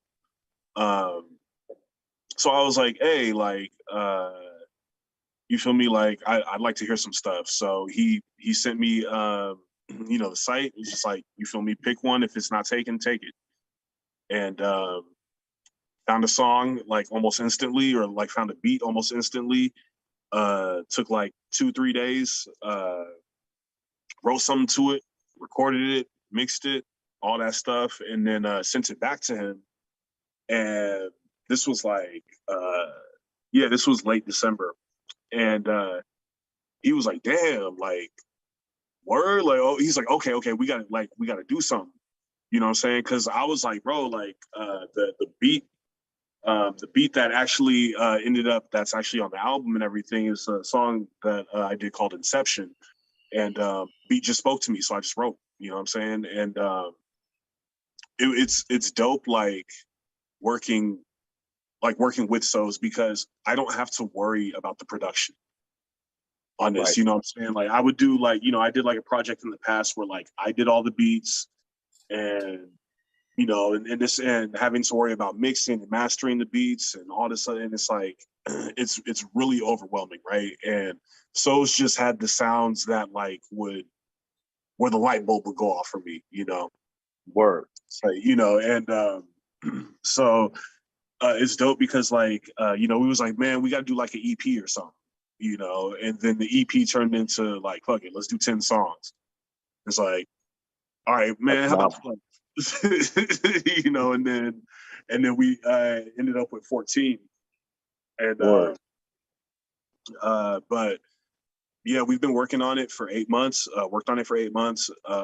just sending him stuff back and forth, just getting like feeling like I'm improving as a rapper as I continue through, like like the varied sounds on it, and the color, the texture, like to the instrumentals is like perfect to me, and I feel like he captured a lot of what was in my head, but I wasn't like putting down, you know what I'm saying?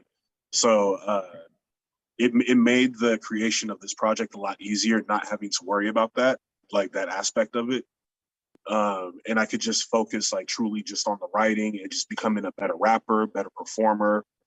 And yeah, So's production like kind of set the scene for that. It was like every, people like to describe like, like a scene in a movie, you know what I'm saying? Like, and his production just makes it easy for me to visualize those things and be able to write. So, yeah, man, like I'm thankful for bro, because like his production was key for this entire project, you know what I'm saying? And the creation of it, and the like the themes of it, like I'm more than happy with how everything turned out. And for the first time, I'm really like satisfied. I'm satisfied with a project that I've done, like exceptionally satisfied, so it's a great feeling. Very great feeling. Yeah.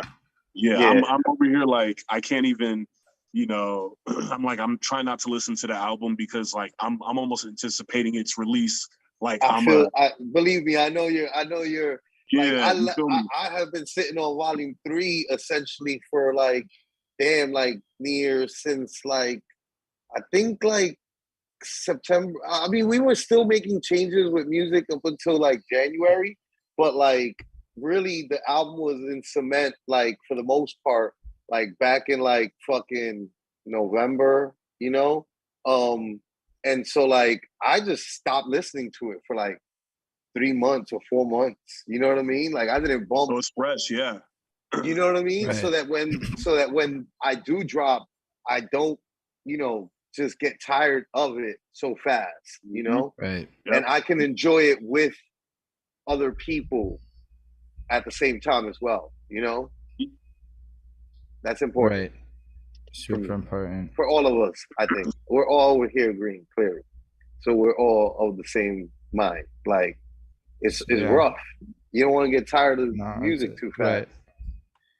But so yeah, it's coming out next week on Friday. Yes, sir. Super dope. And 9 p.m. for those on the West Coast. Right. So it's a New York midnight release. That's fair. Yeah. Honestly, I don't know how much later I can keep going. It's almost 11, so I'm gonna say Yeah, I we're on appreciate you different. My coming nap through. did me great, son. Know what I mean, son? I had a I'm nap. like dying here, and I'm like, I gotta eat and be at Yo, work whenever you have tomorrow a and nap, whatnot. it's like, Hey, I had a good time chopping it up with y'all, man. Like, and I had a great time. bro, like the best, you know, I like this because like the best way of getting to know somebody is just through simple conversation. You know what I'm saying? Rather than having set questions and this and that, but just Yeah, we have things that we like to guide the conversation with and a place that we like to start with. But from there, it's just like really a matter of it being a conversation, you know? yeah, absolutely. Yeah, bro, this was fun, man. Definitely, and I appreciate you guys for having me on. You know what I'm saying, for considering me. You know what I'm saying. Thank you for taking the time out. Thank you for taking the time out. Yeah. Did you drop the links in the chat? Holden? I'm about to. You should drop some links in the Ishmael's usually in the comments like, yo, links, son. Yeah, Links. so y'all can follow him at Lonnie.Oceans on Instagram, and he's got one of those link things that goes to all the other links from there. And gotta have one. Real quick, we got a listening party tomorrow. Virtual listening. We got the listening party tomorrow on Instagram Live as well too. Hold on, mute So's. All right, so listening party tomorrow where? So on Instagram Live tomorrow, it will be 7 p.m. West Coast time, so 11 p.m. I think for the New Yorkers, That's dope. 10 p.m. Yeah, we just gonna have fun. We're gonna play the whole album. 10 p.m. Look at my math being terrible. But yeah, 10 p.m. for East Coast and 7 p.m. for West Coast. You know what I'm saying? If you guys are around, man, pull up. We're gonna be playing the album. Unfortunately not gonna be, yeah, but I'm performing. the best excuse that I have is like it's the wife's birthday tomorrow. Oh, so it's shit. like literally like, you know what I mean? Like I got the best happy excuse, birthday. You know, you already know. I'll let her know. Yeah, you know, my excuse is wait, tomorrow? Yeah. I don't have an excuse. I can probably possibly pull up. Yeah, let's do that. Yeah, man, pop in. You feel me? Yeah, we just gonna be playing the music, and then otherwise, man, like I said, album drops next Friday, August 12th. All good things come in time. Lonnie Oceans on the vocals and Mr. Soulful Souls on the production. Fire. Yeah, I look forward to hearing that combination. For real. And Souls did every track then. So Souls did just about every track. There's one the interlude I actually did, but it was from a sample that he gave me. So nice, even better. So he still has production credit. It's still a true all the way collaboration. Facts. 100%. That's dope. Yep. That's super dope. And I'm looking forward to still get the production credit on there too, as well. So that's dope. I appreciate you coming through for this conversation. It was super good to have you here. I appreciate you, brother. And shout out everybody that's still watching it and all the people watching it on the future. Make sure to like, subscribe, and all that good stuff. And shout out End of the Week for holding us down with the whole thing and hosting it. Make sure to follow them at eodub.com, eodub.com. Then you can get to all their various platforms. And so yeah, thank you all for watching again, everyone. And then live long and prosper, everybody out there. Hey. Peace. Peace out, y'all.